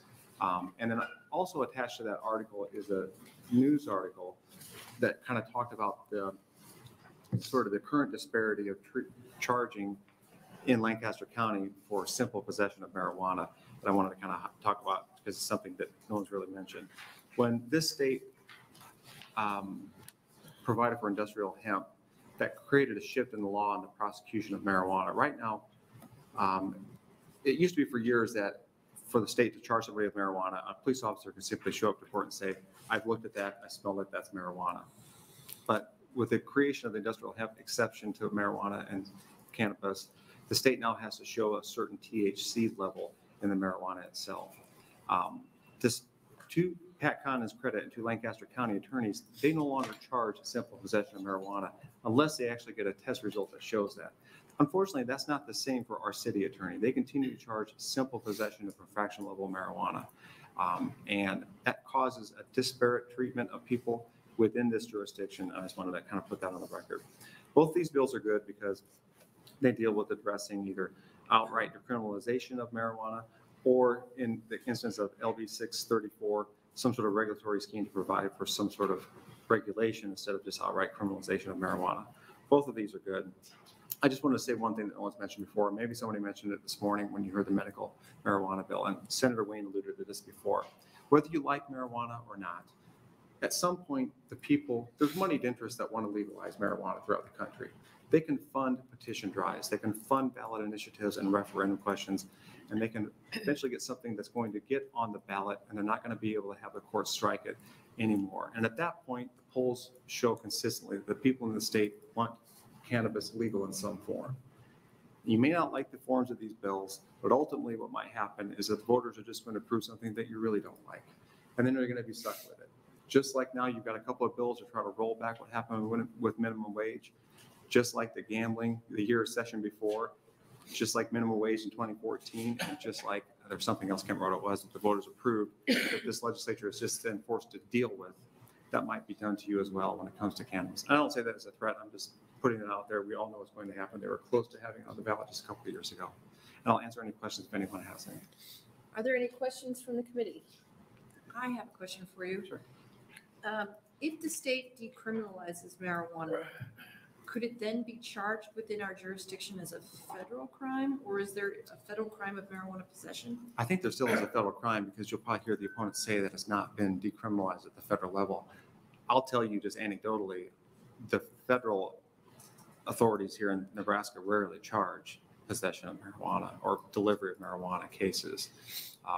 When I first started doing criminal defense, sometimes if you had somebody who would be caught on the interstate or something with just several hundred pounds of marijuana, sometimes those cases would go federal, but that hasn't happened. At least I have not heard directly. Go federal means the federal government picks up the charges. I've not heard that happen at all. But they technically still could, I suppose. And to expound a bit, I suppose it's possible. You see all these CBD shops. I don't admittedly know what authority they're able to run these things now. I suppose at some point, some authority could try to somehow charge folks for doing that. I don't know.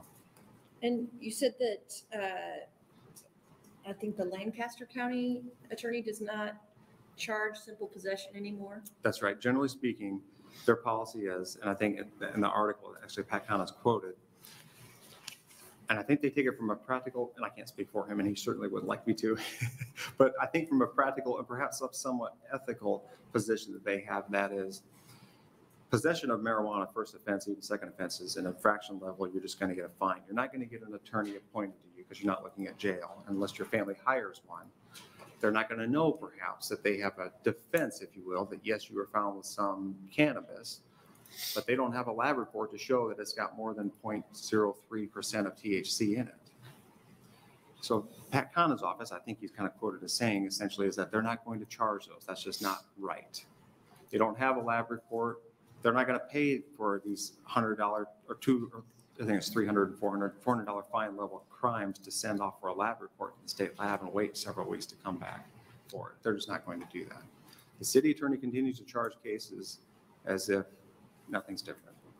That was actually my next question, because when I was a senior certified law student here in Lincoln, I worked in the criminal clinic, which was the prosecution side, and we charged a lot of possession of marijuana. Right.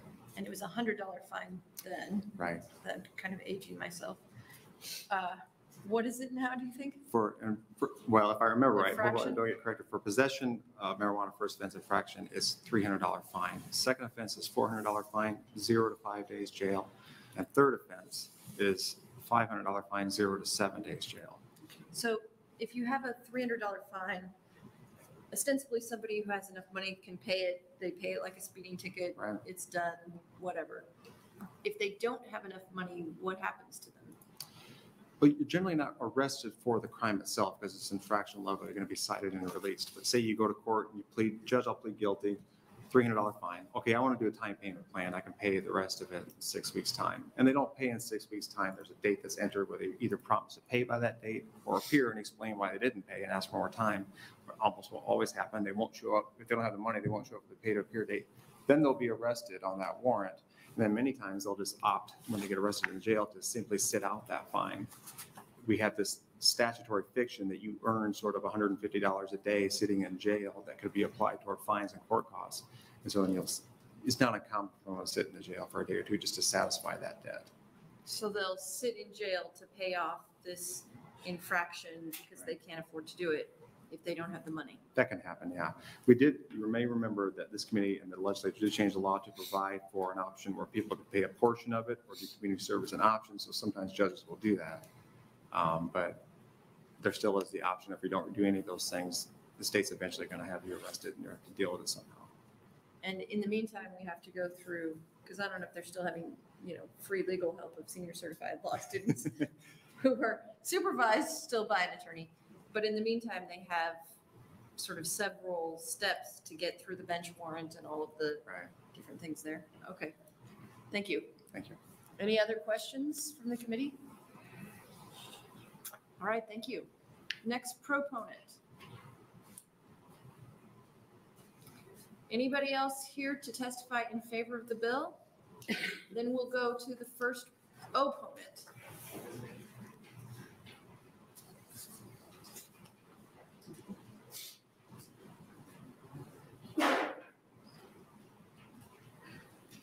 Welcome. It's me again. Good afternoon, Vice Chair DeBoer, members of the Judiciary Committee. My name is Colonel John Bolduc, John Bolduc, Superintendent of Nebraska State Patrol. I'm here today on behalf of the State Patrol to oppose LB 22 and LB 634. My testimony is limited to LB 22. This removes all legal consequences for the possession or distribution of any amount of marijuana or marijuana products. As a career law enforcement officer with 36 years of experience, I'm unfortunately all too familiar with the unintended consequences of legalizing or decriminalizing any form of marijuana. I want to focus on the harm that Nebraskans will experience as a result of LB 22. Unique to this bill is a dangerous blanket decriminalization of marijuana without any restrictions regarding even a minimum age for possession, location of use, or amounts. While such restrictions would not eliminate the dangers of marijuana, it is worth noting that there is no other federally controlled substance for which Nebraska fails to maintain restrictions regarding its use. This includes drugs ranging from Tylenol with codeine to Ativan. Even legend drugs are regulated with very specific requirements for the prescriptions. Nebraskans may not even keep prescription drugs in containers other than the originals. Yet under LB 22, marijuana is simply decriminalized. Such decriminalization may result in a flood of federally controlled substances with no accepted medical use onto Nebraska streets without any ability to govern, without ability of the state to protect innocent Nebraskans from the ill effects. We know that marijuana affects a user's central nervous system and greatly impairs the ability to operate a motor vehicle and perform other complex tasks. Marijuana drug driving offenses are notoriously difficult to prove, as science has provided no established safe level of marijuana for operating a motor vehicle. The absence of a THC cutoff amount for driving fails to protect innocent motorists from the dangers posed by marijuana users behind the wheel of a car. In 2021, Colorado had 162 cannabis-involved fatalities with drivers who tested positive for THC. That is a 138% increase since legalization in 2013. The danger posed by the decriminalization of marijuana will be felt by all Nebraskans, from children who will be able to access the drug to innocent drivers on our roads. I'd like to thank you for the opportunity to testify. I'd be happy to answer any questions you might have. Thank you very much. Are there any questions? I have a couple for you. Sure. So first, I just want to clarify that you're against both bills. You're in opposition to both bills. And LB 22 has no driving restrictions. I actually haven't read them enough to know 634 does. There's no minimum, like, percentage of THC in the bloodstream, any of those things. Okay. And this is just a question that I have, I don't know the answer to, maybe you do, I'm sure you do. Are there restrictions on other drugs like opioids or things like that with driving? There are, but what we have to prove, because every drug impacts the body differently, we have to prove impairment. That's where the drug recognition expert training comes in. So what we're seeing, what we have to demonstrate for the court is that the person was impaired. And that's through a variety of techniques that we have on the roadside, or through a blood test that typically shows a combination, alcohol and drugs. But again, we have to demonstrate impairment. In alcohol, of course, you know that 0.08 or more is considered impairment legally. That's measurable, easily measured. It's much more difficult for drugs, including marijuana. So if there are other drugs and someone demonstrates impairment, I assume through field sobriety tests and the like, then you're able to prosecute it regardless of whether they've met some standard percentage or level in the blood or something like that? That's correct, Senator. Of course, we would effect an arrest on probable cause. Then it's up to the prosecutor to prove that case. Sorry. Nice. I got sloppy there. So from your perspective, is marijuana demonstrably different than other drugs for which you would have to sort of use these field sobriety tests for? It is. Now, in all fairness, I'm not a drug recognition expert, but I do employ many of them. And during that training, they are looking for different physiological symptoms. You know, are the pupils dilated? Are they constricted? There's blood pressure. There's certain behaviors that they exhibit depending on the type of drug that they're under the influence of. Meth is much different than marijuana, much different than opioids. Sure. So would you be able to develop a system for identifying impairment under marijuana the same way that you've done it for other drugs? That's what I'm trying to get at. Sure. You know, what would be great is if there was a system, a reliable scientific method to determine level of impairment of marijuana like we have with alcohol. That doesn't exist yet. Is there that reliable system for opioids, for example?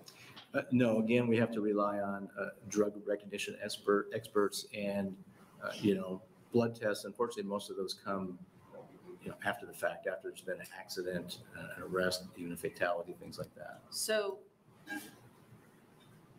I really just want to know, is there a difference then between marijuana and other drugs for purposes of determining whether or not you can determine on the roadside whether someone has had an impairment because of the drug? That's a great question, Senator. Again, when the drug recognition experts are evaluating the person, they're trying to determine, are they impaired to the point that they shouldn't be operating a motor vehicle? Okay, then we have to prove that. They're not going to be able to differentiate unless they have an admission or some other evidence as there's drugs in the car. Like, is their central nervous system depressed because of opioids? Or is it depressed because they've been consuming marijuana? Things like that. So the objection then to LB 22 and 634 about not having a standardized way to identify whether someone's impaired because of drug use for the purposes of driving, wouldn't that apply to all sorts of other legal drugs like prescription drugs and things like that? I want to make sure I understand your question, Senator. Yeah. So, you know, we certainly don't want people operating motor vehicles or any machinery under any drugs. Sure. Okay. They're difficult to prove, difficult to detect. If we legalize marijuana, just a blanket legalization, which these bills do, then we have much more widespread incidents of people operating machinery, including motor vehicles, under the influence. It's been proven by other states that have gone down this road before us. So I guess then you're saying that other substances, other drugs, opiates, et cetera, are controlled in some manner when they're done, and that limits the amount that you see around and would limit the problems from having no very accurate way of determining. I guess in a way, Senator, I would agree with that, but what we're talking about is the accessibility, right? So we know that the market has been flooded with fentanyl, for example, artificial pills in powder form, disguised as other things. As that has permeated the country, we're seeing a great deal of impairment as a result of that, and or some tragedies as a result. You increase the supply and the availability of marijuana through initiatives like this, you're going to see more crashes, more fatal crashes, those kind of things. Just a numbers game. Yes. Got it. Okay. Are there other questions? I do. Oh, yeah, I see. And I wasn't here this morning. I hope I'm not beating a dead horse asking this question. But I wonder if you would respond on your experience with the black market. Yes, Senator, thank you. We did cover that ad nauseum this morning, but Did I'll be you? happy to talk to that again. So the black market is alive and well in states that have legal marijuana and in states that have illegal marijuana. I believe one of the testifiers suggested that it's easy to access and it's affordable. That's true. I worked in California for several years, both when it was only a medical marijuana state, and then actually right when I left, it became fully legalized. What we saw there is diversion from legitimate sources to the black market. And then, of course, my responsibility was the maritime border. We were literally seizing marijuana by the metric ton on a weekly basis. That wasn't destined for the medical marijuana market in California or anywhere else. So the black market will undercut the legitimate market for marijuana and other drugs. It's not taxed, it's not regulated, there's no quality control. You're going to have somebody entrepreneurial who is going to come in and undercut legitimate markets, as they do today in states like California and Colorado. Okay, I won't continue that then. Thank you for Great your question, explanation. I Thank appreciate you. it. Senator Decay. Is there like if marijuana was legalized, is there a way to test for the amount of THC in a system if a car is pulled over for? Thank you for the question, Senator. Right now, the answer is no. I mean, it can be done through a blood test, but that's not something we're equipped to do on the roadside. Well, I mean, so like the gist of my questions are, you know, like with alcohol impairment for a DWI, it's what, 0.08. I was just wondering where, if it was legal, where they would be, their driving would be impaired enough where they could be, a person could be arrested for overindulging. It's a great question, Senator. So right now, there is not like a PBT, like you might have seen some using a roadside breathalyzer. We don't have a device like that for marijuana yet. I know there's some companies who are working on that. If that is developed and it's proven effective, it would be a great tool for law enforcement to help determine if someone is impaired. If someone is impaired by marijuana or other drugs, it can be very difficult to detect on the roadside. Unfortunately, we often find it after somebody's been involved in a crash or some other tragedy. Thank you. Senator. Thank you. Other questions? So let me ask you this. Is there a bigger, so I've been hearing a lot about fentanyl and other things getting into something else that somebody doesn't realize is fentanyl. Is there a bigger problem with that in states where everything's illegal? You have, you know, no legal marijuana dispensaries, whatever. And then there would be, if it's entirely black market, do you see what I'm saying? Like, is there a bigger problem of like fake marijuana, which is actually fentanyl, in places where it's not legal versus legal? Thanks for the question, Senator. I really don't know that I can answer that intelligently, but I can say this. The folks who are utilizing the black market, whether it be fentanyl, whether it be marijuana, other drugs, there is a great market in addiction. And they are trying to get more people addicted so that their business can thrive. That's the essence of the fentanyl market. Why would somebody put fentanyl in marijuana? Other than the fact that it's highly addictive and they need that addiction. They thrive on that for their business. So would regulating it, making it legal, regulating it, all that sort of thing, would that have any effect on limiting the amount of that, we're going to put this in here to get you addicted, that would happen? Thanks, Senator. It would be speculative on my part. All I can say is the states that have gone down this road before are still experiencing a thriving black market. The whole fentanyl laced in everything is still pretty new, unfortunately, and I just don't think there's enough data out there to make an intelligent, observation on that. Well, thank you for trying to, that's something I think we should be thinking about too. So thank you for trying to think through that with me. I guess I'll make sure the committee doesn't have any other questions. All right. Thank you, Vice Chair.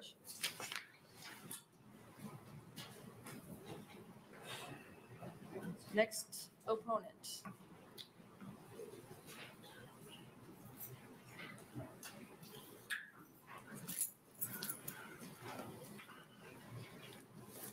Good afternoon, Chairman Wayne and Vice Chair DeBoer and members of the Judiciary Committee.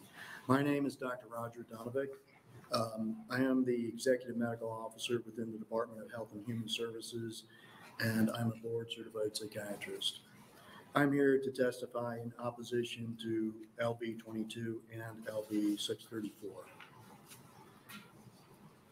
As DHHS has previously testified, increasing accessibility of marijuana for any purpose poses a risk to the health and safety of Nebraska residents.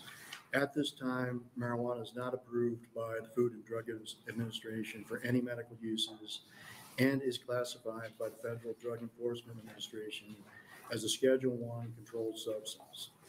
Substances in Schedule I are listed as highly addictive and have no currently accepted medical use.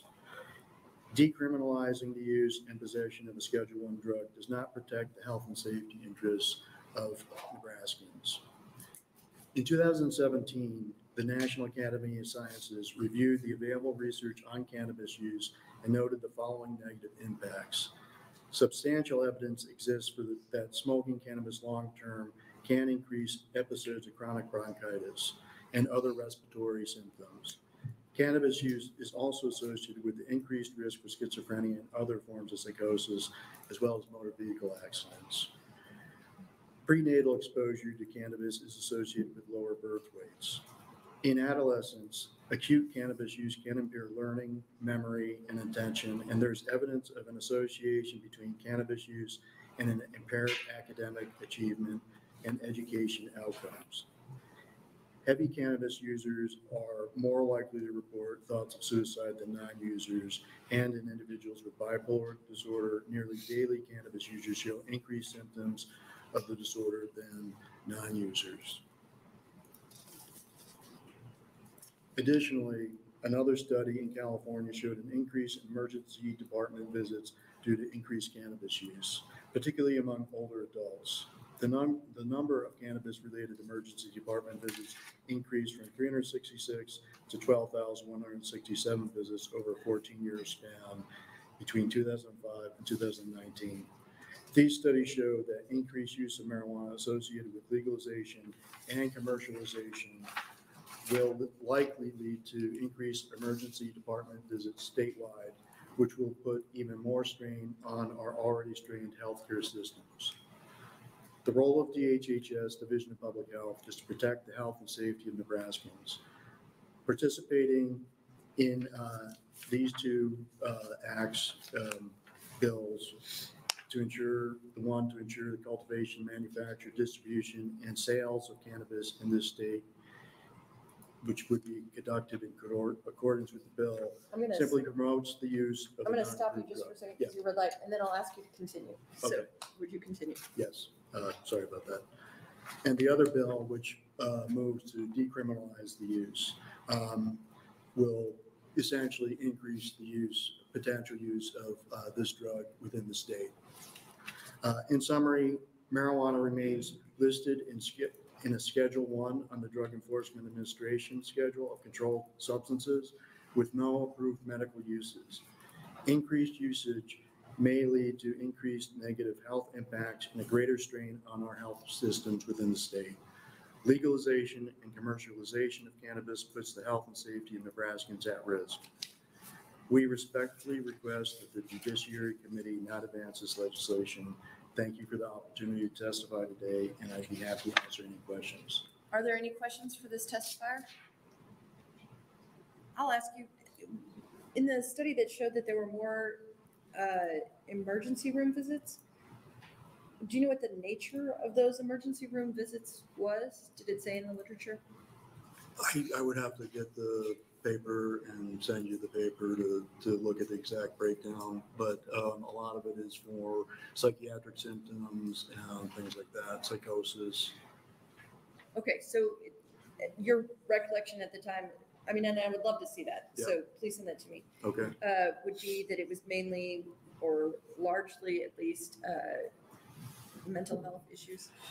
Yeah, mental health issues. Cannabis use has also been linked to strokes, cardiac events, and as we know, motor vehicle accidents, and other sorts of injuries. Okay, I'd love to see that study. Okay. Thank you so much. Other questions? I do not see any. Thank you. Thank you. Next opponent testifier.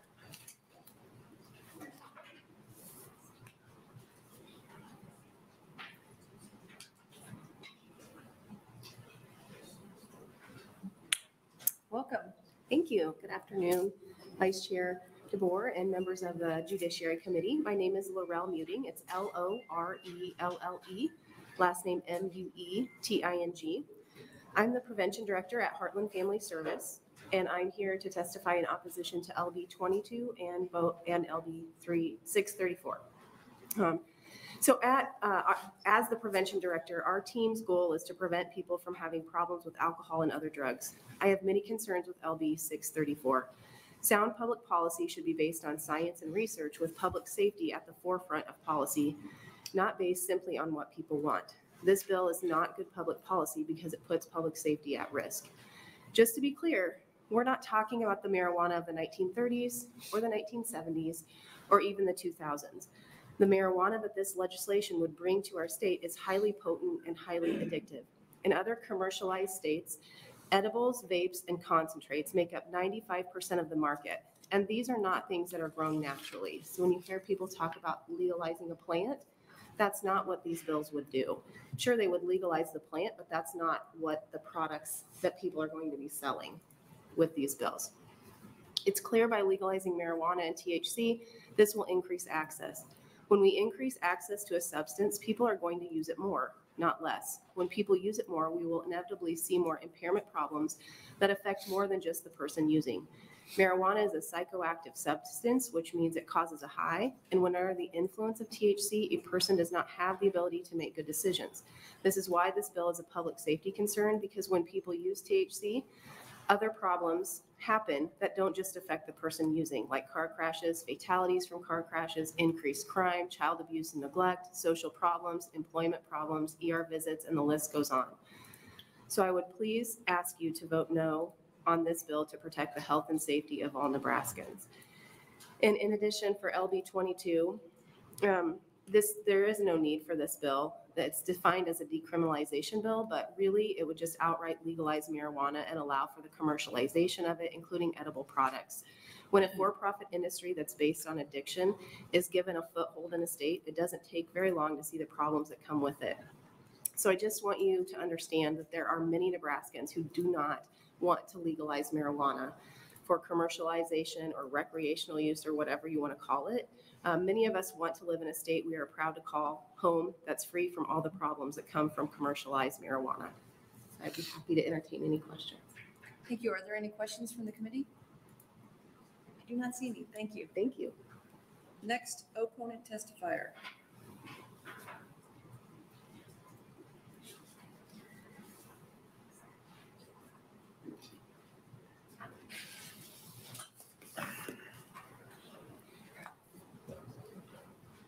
Good afternoon.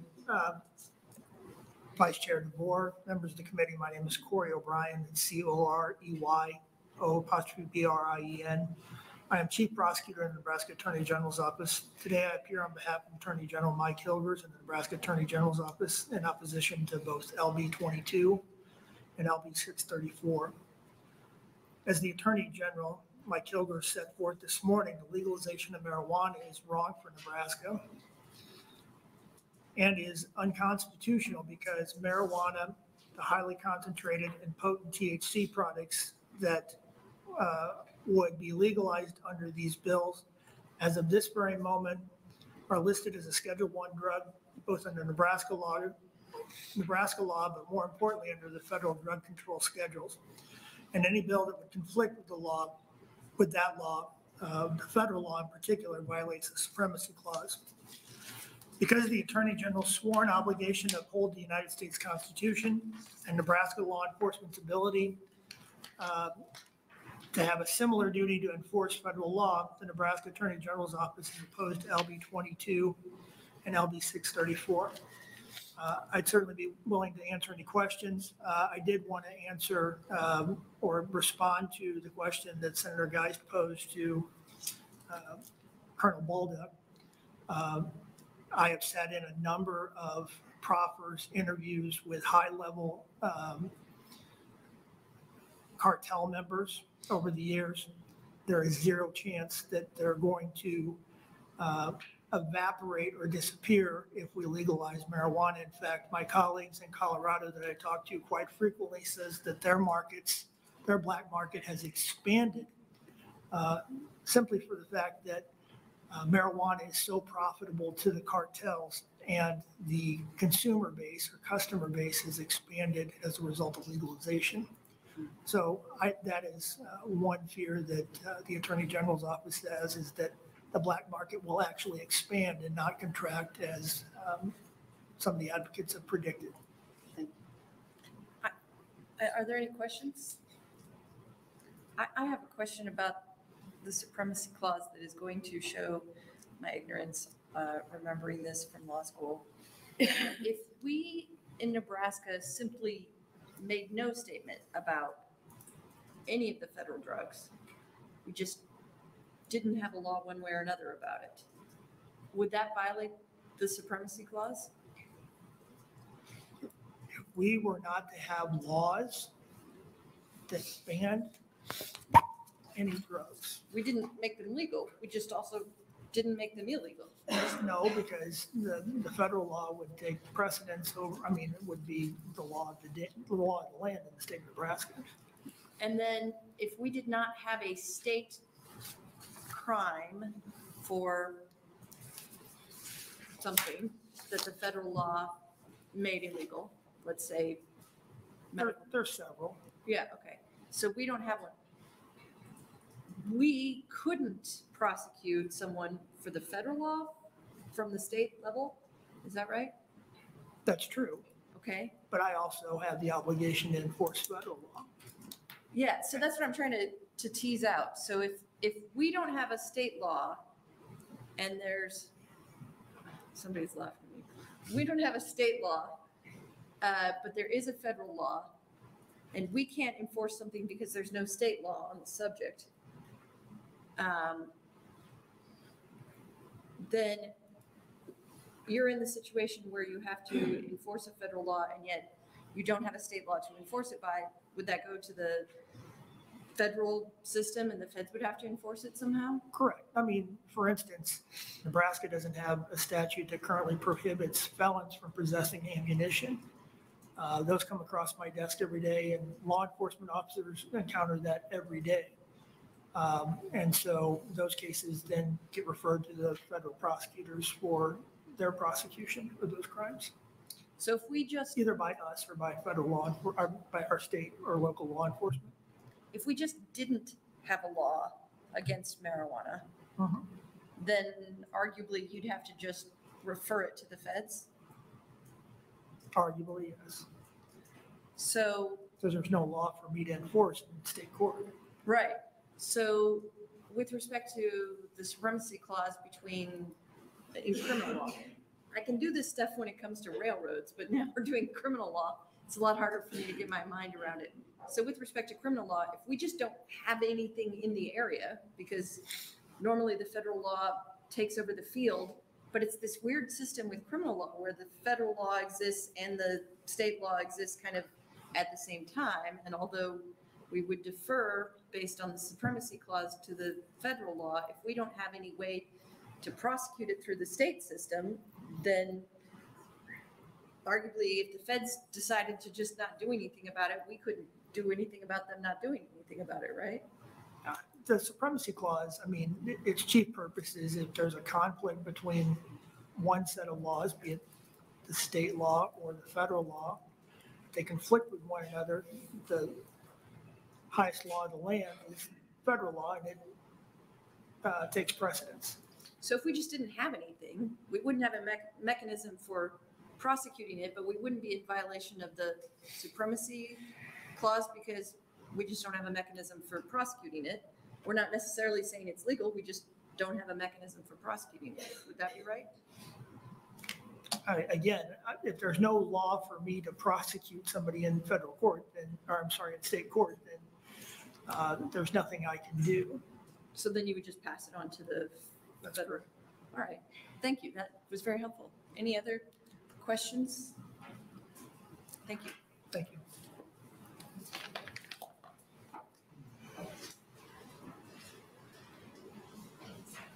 Next opponent.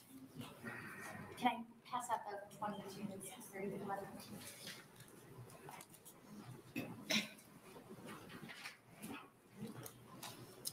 Hello again, Senator DeBoer and members of the Judiciary Committee. My name is Maggie Ballard, MAGGIE-BALLARD. And I'm once again here on behalf of Heartland Family Service in opposition of 634 and 22. I want to mention that Heartland has had a great working relationship with Senator McKinney, and we support a lot of the things that Senator Wayne and Senator McKinney put forward. And I do believe that their hearts are in the right places when introducing these bills. And in some ways, I would say, I'm going to keep my testimony specifically to 634. That's if you want to follow along. And I would say that in some ways, this bill could work well in a perfect world. Unfortunately, though, the outcome of passing LB 634 would result in welcoming another industry into our state. I want to highlight some of the circumstances that Senator McKinney brought up when introducing 634. And people can argue over whether it was done on purpose or not, but we know that the war on drugs has disproportionately affected and harmed people of color. The crack cocaine epidemic, disparities in sentencing made that obvious.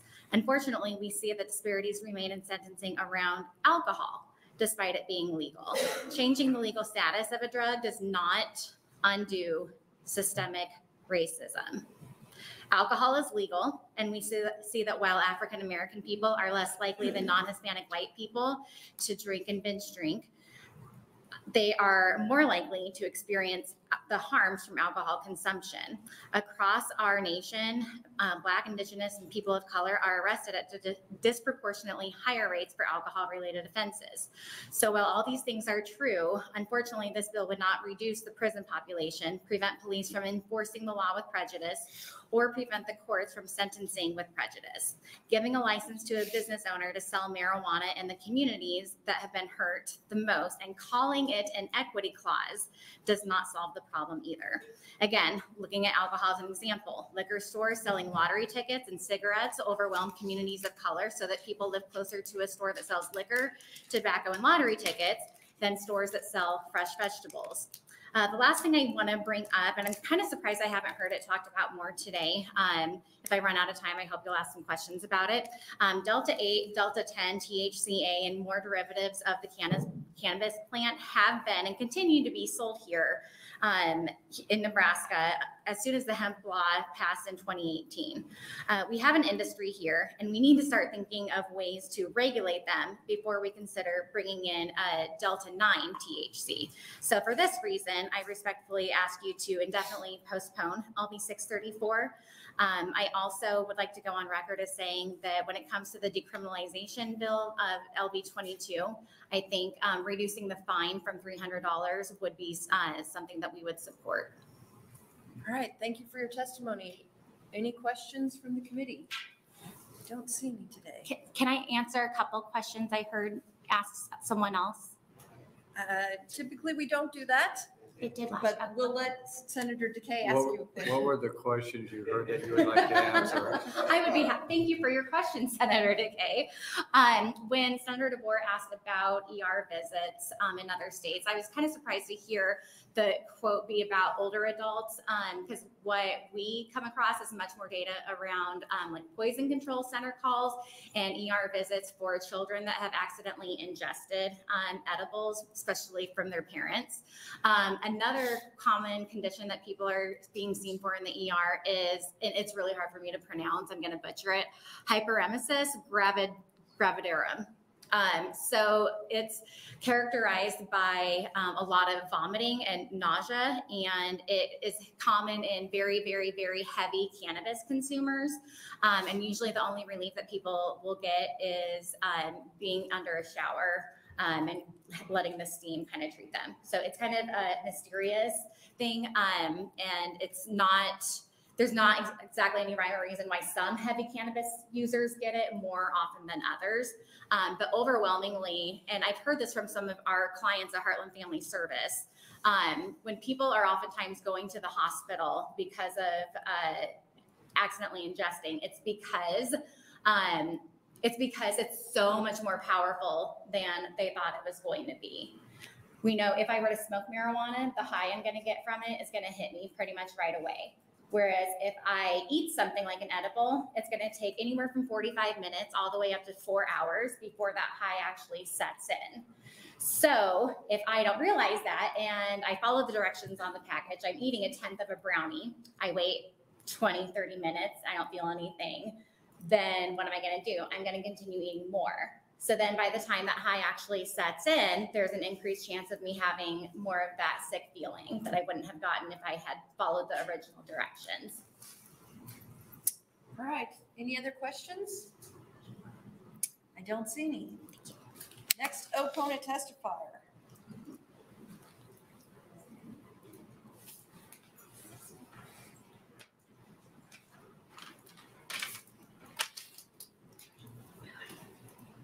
It doesn't move as easy as I thought. My name is Kathy Wilmot, KATHY-WILMOT. I want to clarify that I'm speaking on my own behalf and also on behalf of Nebraska Eagle Forum. And I just am going to read you some quick things that I found from looking at some states where this has been legalized, and I'm here to testify in opposition to both bills. Just go through them quickly. It promotes, the legalization promotes pro-legalizers.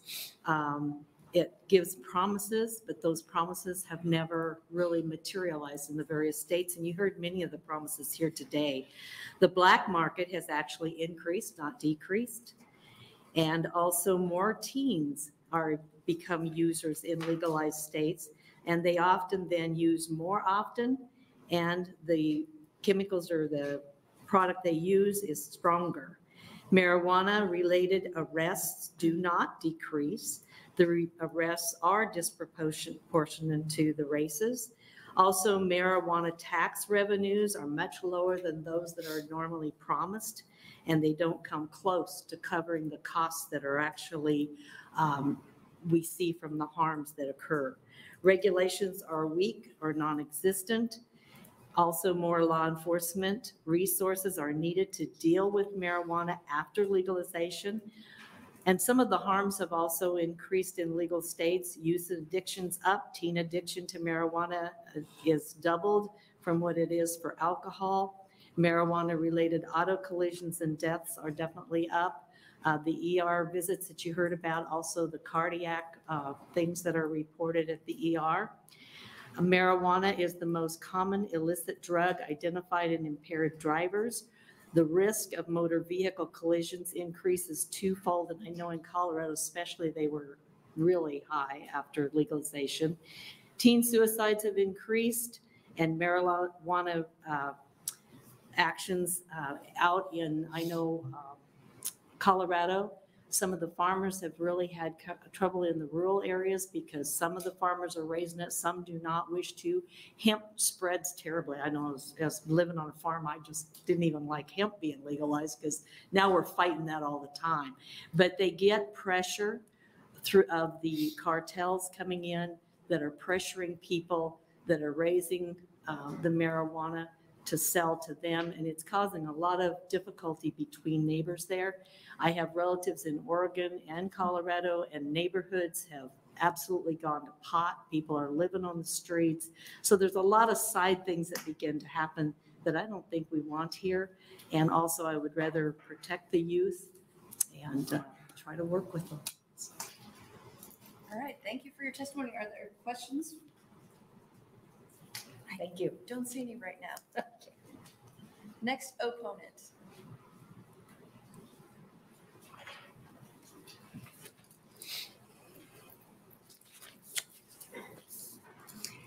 Good afternoon, Judiciary Committee. My name is Mary Hilton, MaryHilton, and I'm testifying on behalf of myself as a mom and a concerned citizen of Nebraska.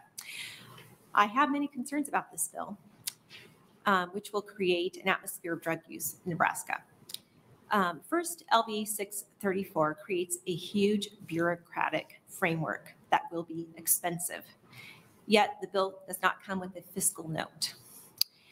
After reading the bill, all 161 pages of it, I observed that the sponsor attempted to put in some safeguards from lessons learned by other states that have legalized.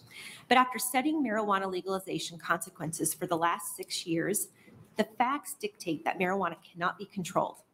There cannot be enough safeguards, and it cannot be regulated no matter the well intentions of policymakers. Our culture in Nebraska will be negatively affected with legalization. Once legalized, it is nearly impossible to keep marijuana dispensaries out of neighborhoods. Poor neighborhoods are hurt the most by legalization. Yet this bill actually targets and rewards poverty-stricken individuals in areas of towns with incentives to own dispensaries. Now, not only will there be a liquor shop at every corner, but also a marijuana dispensary. The experiences of third world, Central and South American countries is telling. Selling drugs doesn't make an area more prosperous or safe. And this bill does not allow a local political subdivision to opt out. Yet there will be 150 such locations across the state of Nebraska. But really all that's need to know about this bill and its consequences can be summed up in section 142 of the bill, the warning label section. This is most honest part of the bill. The first warning label must state, warning, this product has intoxicating effects. There may be health risk associated with consumption of this product. The second, smoking is hazardous to your health. Third, using cannabis may be habit forming and addictive. And fourth, cannabis impairs concentration, coordination, and judgment. These warning labels are true and factual. So let me explain, and I have everything I'm saying sourced in your notes that I handed to you. Marijuana affects motor skills, memory, and motivation. Executive function and decision-making is impaired by marijuana, and marijuana affects social behavior. While overdose of THC doesn't usually kill an adult outright, it has killed babies whose mothers are users, and I will not go into the other things that you've already heard today. But marijuana has long been known to cause hallucinations and paranoia that can lead to violence and crime. It increases workplace accidents and increases crime where it's been legalized, especially when cannabis is used in the teen years. And I'm sorry, I'm going to have to. Okay. But let me see if there's a question. I bet there will be. There we go, Senator Holcroft. Would you like to finish your statement? I would, thank you.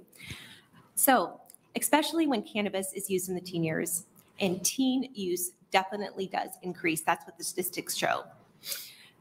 The long-term effects are really troubling. Cannabis halts brain development, even with one use.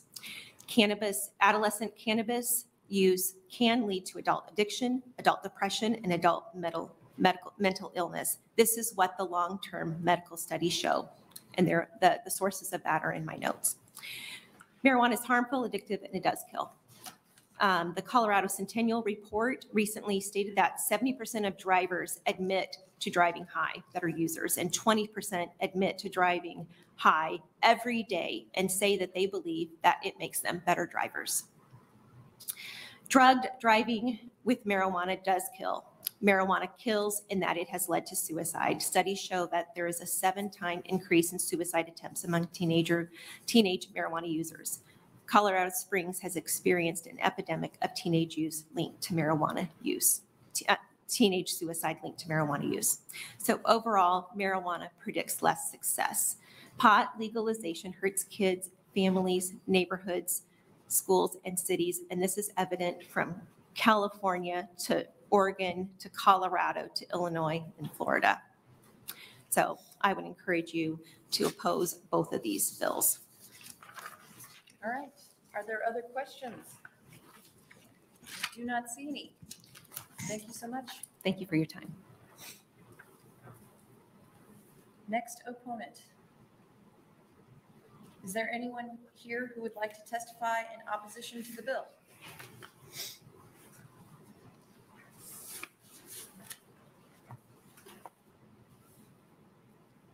I do not see any in a neutral capacity.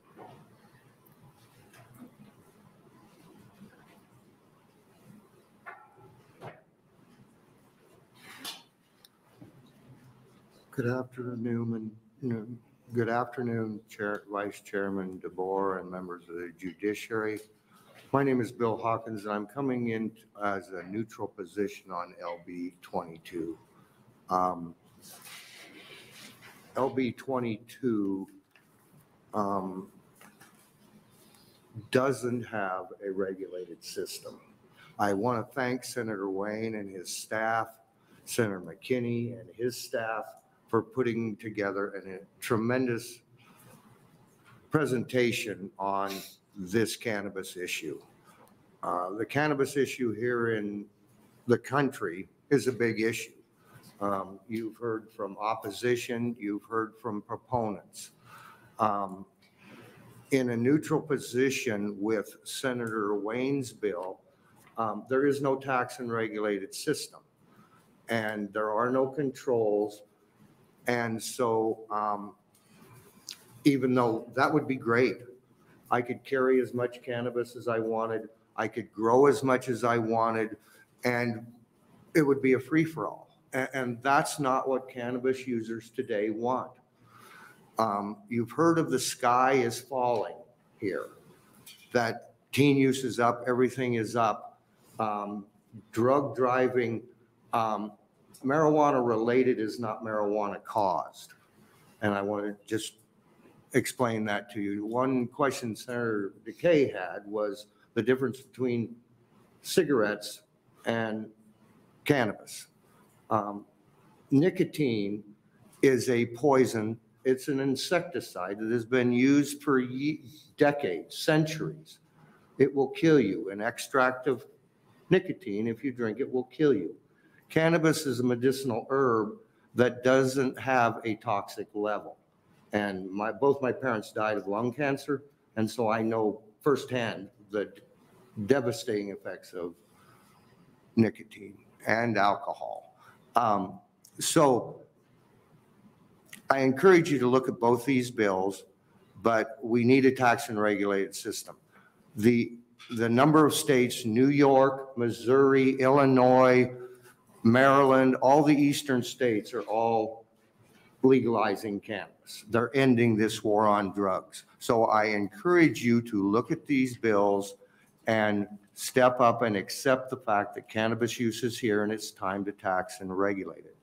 I will say, not as a threat, but the People's Cannabis Petition, all persons have the right to use all plants in the genus cannabis, is already filed and is ready to be circulated, and it will be circulated and on the ballot.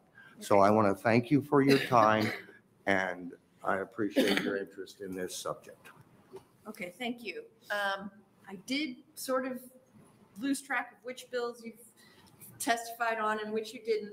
I testified. Typically, we do not allow someone to come up in a joint hearing in two different sections. I So- certainly understand that, and I did discuss that with Senator Wayne prior to this. Okay. And I apologize if you did not get that, but Yeah, nope, it that's is okay. two separate bills. I get it. We just, in And- the future, are going to have the policy, I think, of just coming from one Well, place in you a know, joint hearing. In addressing that, it is the people's right to testify on the bills. And so we could discuss that further and. I get it. We'll talk Yeah, about it offline, certainly. okay? Yeah, I appreciate that. All right, And I thank you for your time. Yes, let's have the next neutral testifier.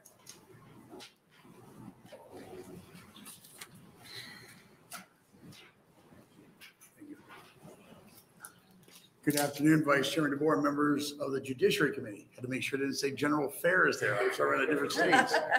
My name is Hobert Roop, Hobert Rupe.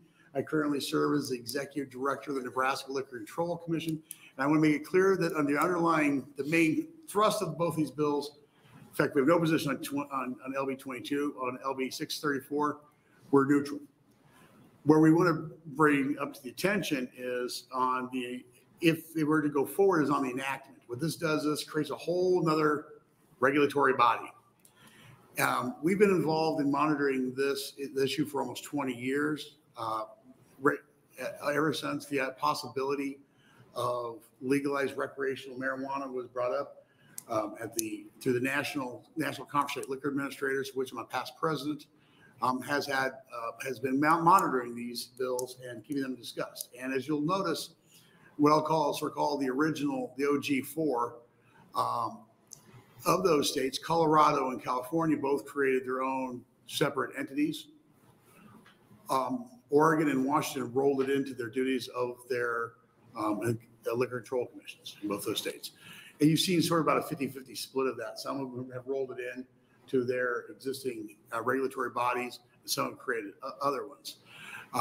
The last couple of years in our legislative letter, we've said that it should be regulated. It should come to us only because we've actually been doing some groundwork.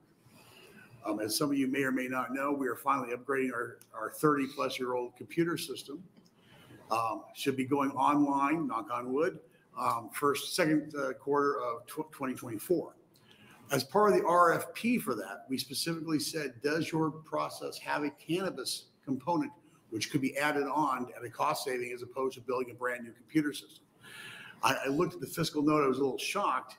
For us to get a brand new off-the-shelf licensing computer system is over $3.5 million. So the idea of somebody being able to do it with $800,000 from the OCIO's office, I'd like to see what comes out. Since we're right in the guts of building a brand new complete licensing and tax collection software. And that's the big thing, is tax collection. We already license people. We background people. We work with patrol already. We collect excise taxes. We collect in excess of $38 million a year in excise tax currently. Our position would be, as Nebraskans are always normally trying to do things the most efficient way, instead of creating a whole nother level of bureaucracy, you might want to consider, if you forward this, to turning this into the Nebraska Liquor Control Commission. Because if you read the statute, it parrots us about 80% of it, how it's set up. No more than 3 commissioners, no more than 2 from the same congressional district, no more than 2 from the same political party. You can tell a lot of whoever drafted it was utilizing the existing Liquor Control Act as their guidance. I've gone under the red. I'll be happy to answer any questions about my testimony or about any other interesting issues of regulating products. Thank you for your testimony. Are there any questions? I do not see any. Thank you so much for your work. Thank you. All right, next neutral testifier. Is there anyone else who would like to testify in the neutral capacity? I do not see any, so we're going to first have Senator McKinney come up to close on LB 634, but while he's walking up, I will tell you for the record, we've received 24 letters of support, or 24 letters for LB 22, 14 in support and 10 in opposition. And for 634, we've received 18 letters, 10 in support, 7 in opposition, and 1 in the neutral position. All right, Senator McKinney. Thank you, Senator DeBoer. Thank you to those that came to testify for, against, or neutral. I thought it was an interesting hearing overall. You know, I was thinking, you know, when Prohibition ended and alcohol became legal, and fast forward to present day, are bootleggers undercutting the legal market for the sale of alcohol? Although we still have bootleggers, and I'm not arguing that if we legalize marijuana, we'll eliminate the black market. But history is history and facts are facts. Bootleggers aren't undercutting Budweiser. It's just not happening. And also, sound public policy should be passed to decrease barriers. Opponents that talk about public safety and everything else, but forget to mention how laws and these laws around cannabis and marijuana have been used to terrorize communities. And, you know, honestly, if I felt like they really cared, they would come to the legislature, work with senators to introduce bills to ban alcohol, ban tobacco, and those type of things if you really truly cared about people and public safety. And, you know, cartels, the issue about, oh, cartels are going to move in, and did cartels move in when alcohol was legalized? And I personally feel like the black market only continues because we haven't legalized marijuana across the board. Because of that, you allow for a black market to exist. Then it was the comment that you legalize it, systematic racism won't end. That is true, because America has a long way, and it's a lot of systems that we got to demolish as far as addressing the whole systemic racism thing. And it's not just with marijuana laws, it's a bunch of laws that we got to get off the books and change. And then you talked about equity and those type of things. And honestly, the communities that you're saying that have been harmed and will be harmed further, I would also argue that because they haven't been able to profit off the sale of cannabis, they've been over-policed and criminalized by these laws. No, they don't have the equity or the financial power to fight these cases. But if we legalize it and set up a tax structure, hopefully, and once it passes, people that benefit off the most are those that have been most affected by it. And in doing so, they'll be able to fight these cases. But, you know, neither here or there.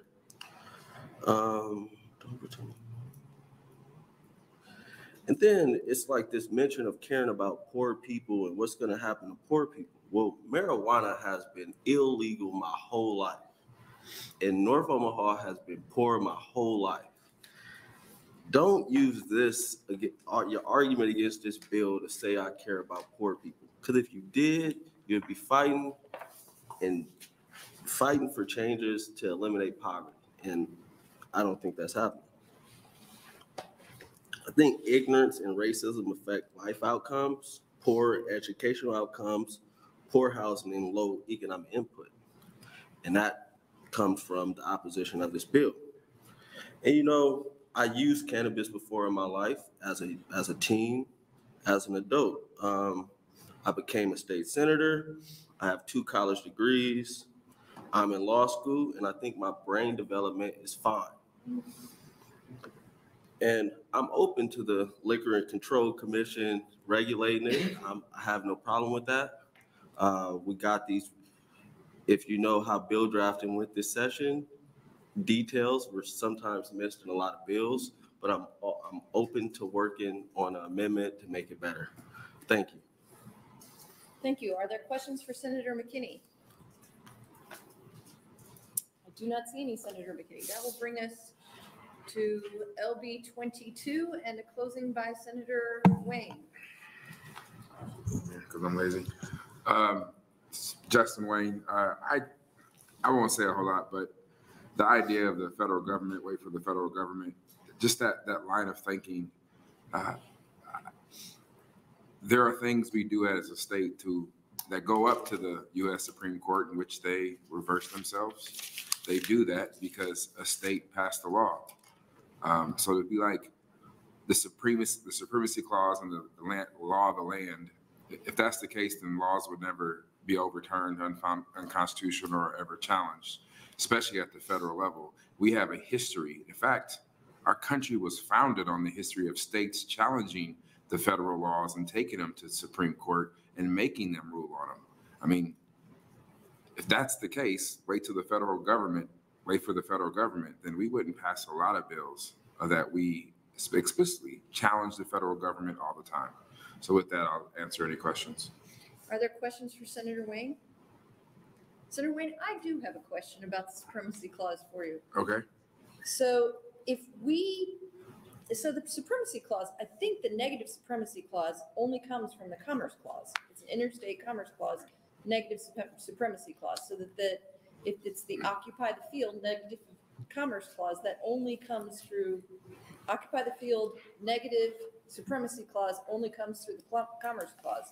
Is that your understanding? Yeah, it's a dormant commerce clause. Gosh, Dormant. we're going all the way back to first year of law school. I know, Yeah. well, that's why you got negative instead of dormant, because your time since law school is shorter than mine. Yes. So the supremacy clause then doesn't apply to criminal law in the same way, right? So the supremacy clause would say if there's a state crime that somehow contradicts a federal crime, the federal crime would sort of trump, but we can make a law, we can make something a crime that the feds don't have a crime, right? Yes, and oftentimes we actually do that. If you look at our gun statute regarding prohibited person, 15 years ago, the federal authorities were picking up all of those cases, and it wasn't until we as a legislature decided we're going to have a stiffer penalty than the feds that we actually, now the feds don't even pick up them there at the state level. So just like the ammunition, there's no law in the state against a prohibited person having ammunition. So the federal authorities would have to prosecute those cases, in which they do. But if we can make laws contrary to federal government, the federal government is a separate body that has to enforce those laws, even if they're legal underneath our color of law. We do that all the time, actually. So there's no common law of crimes, so we can make crimes, they can make crimes. It doesn't matter if they make crimes and we make crimes. They have to prosecute their crimes, we prosecute our crimes. If they don't match, then it just goes to the other group. Is that right? Correct. So with respect to at least decriminalization of anything in Nebraska, there isn't a supremacy clause issue. I don't think so. All right. Thank you, Senator Wayne. Any other questions for Senator Wayne? I do not see any. That will end our hearings on LB 22 and LB 634 and end our hearings for the day. Thank you.